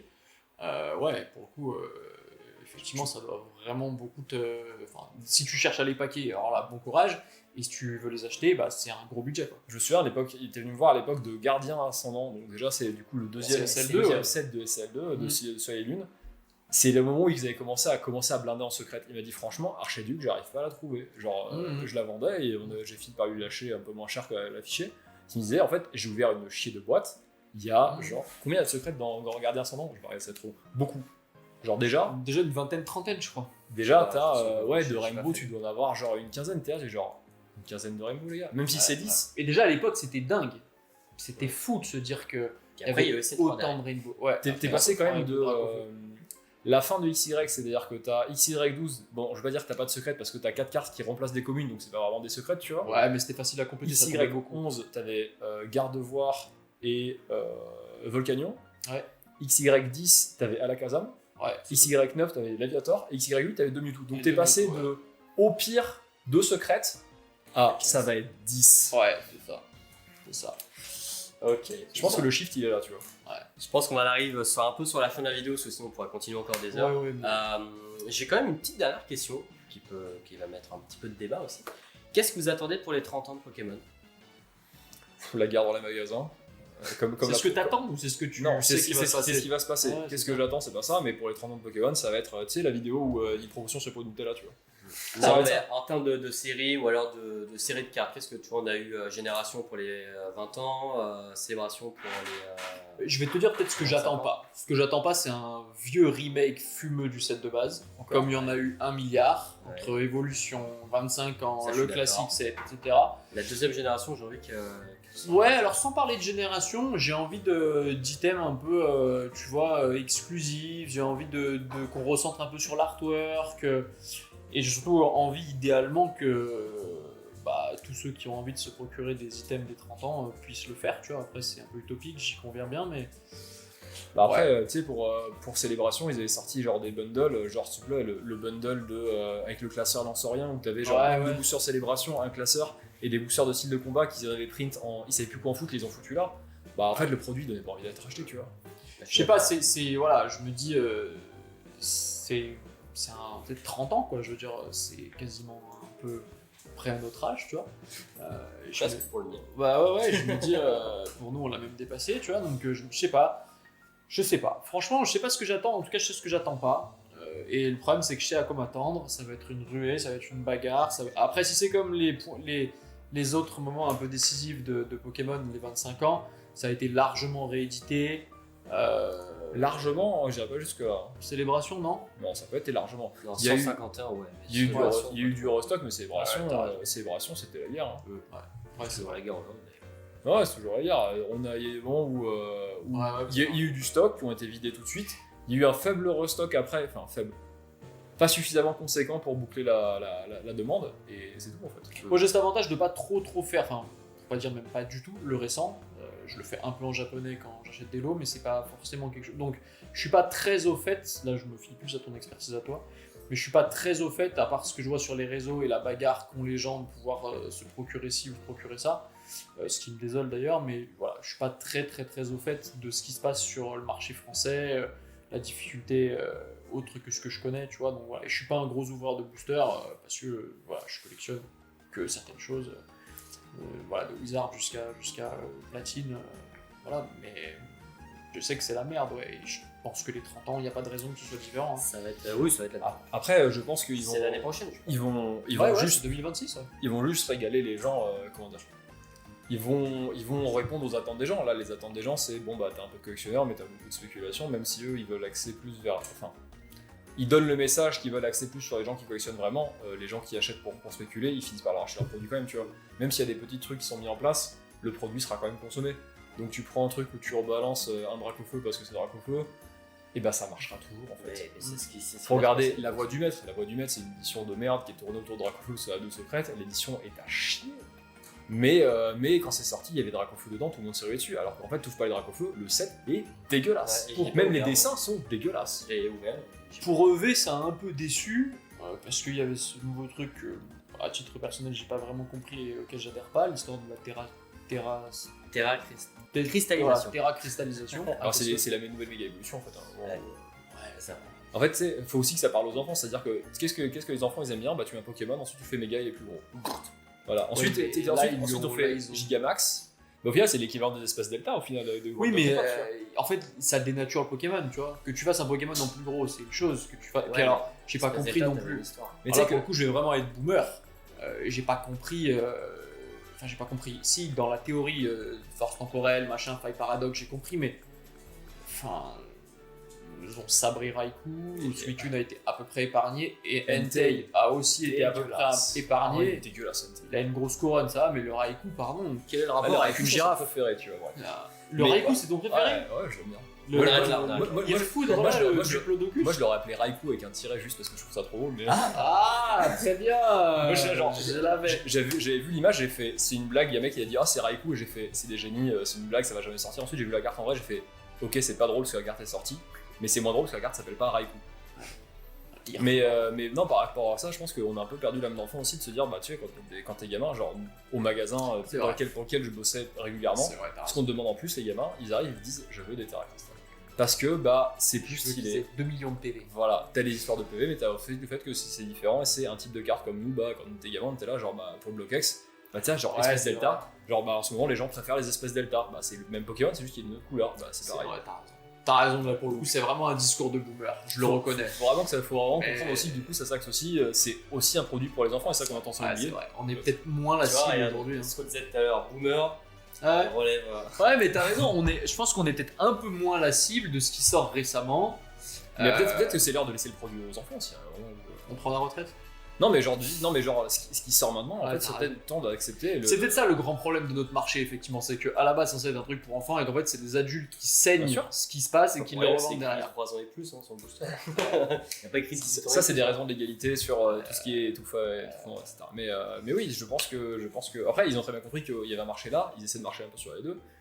Mais il faut, pour moi, rendre un peu sa place au produit, c'est que c'est pour les enfants. Conclusion de cette interview, laissons le récent aux enfants, c'est la relève. Non mais après, qu'on soit d'accord, on a le droit de kiffer les altes c'est cool, genre le Mortimer alt de Force Emploi, je le trouve magnifique, le dresseur avec son ectoplasma qui a assis une table, etc. Je vois. Le Phantominus SV, ils sont super beaux. Le Corboz de Star Étincelante. Bon, toi tu vas peut-être pas aimer, moi j'aime bien. Très joli, je trouve joli. Mais tu vois, genre, il y a des cartes cool, mais faut pas oublier que le produit, il est pas que destiné à nous 20 ans plus, tu vois. Ouais, il faut savoir aussi que ça se joue. Alors, le jeu, c'est une autre question. Ouais, après, ça ferait le jeu, j'avais essayé de faire des avant-premières quand j'étais un peu plus jeune. J'avais fait SL2, SL3, SL4 en avant-première, c'était cool. J'ai encore les cartes d'ailleurs, zappées, mais.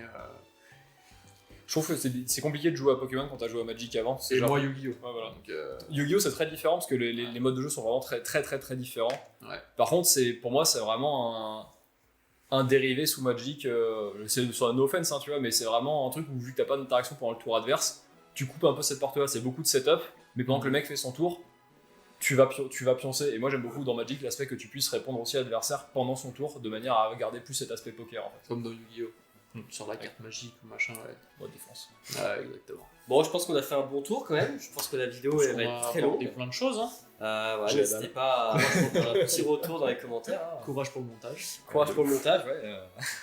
Mettez un vrai, pouce bleu. C'est assez rapide ce genre de montage. Il n'y a pas trop d'incrustation d'images, des choses comme ça. Donc, j'ai l'écouté en x2 et Tu vas verras. À part le début là où il fallait mettre un petit truc en bannière, je crois, mais c'est tout. Hein. Ouais, il y a 2-3 petites inclus. Pas grand chose. En tout cas, merci les gars, c'était top. Merci de nous avoir invités. Heureusement que du coup il y avait Victor, parce que nous on serait partis dans un truc. Ah ouais, nous ça aurait été très fermé comme débat. Il n'y aurait pas eu de débat. On aurait été d'accord. Vieux conciliateur. Ouais, mais c'est ça. Où est-ce qu'on peut vous retrouver un peu sur les réseaux? Bah moi Instagram, JolazzoTCG, sur eBay, JolazzoTCG aussi, par téléphone, non je plaisante, au téléphone, et sur le salon... Sur OnlyFans aussi. Ouais, ça. et sur plein d'événements, ceux que je fais en tout cas, voilà, sur Instagram vous aurez toutes les infos. N'hésitez pas, oui, c'était... Non, si, c'est une blague. Et voilà, n'hésitez pas à m'envoyer des messages, je réponds à tout le monde. Super. Moi je suis vaguement sur Instagram, j'avoue je suis pas plus que ça. Il y a mon shop eBay qui est toujours, quasiment toujours ouvert. Après dessus je mets pas de très grosses pièces, c'est vraiment beaucoup pour les gens qui aiment bien la collection, plutôt les petites cartes on va dire.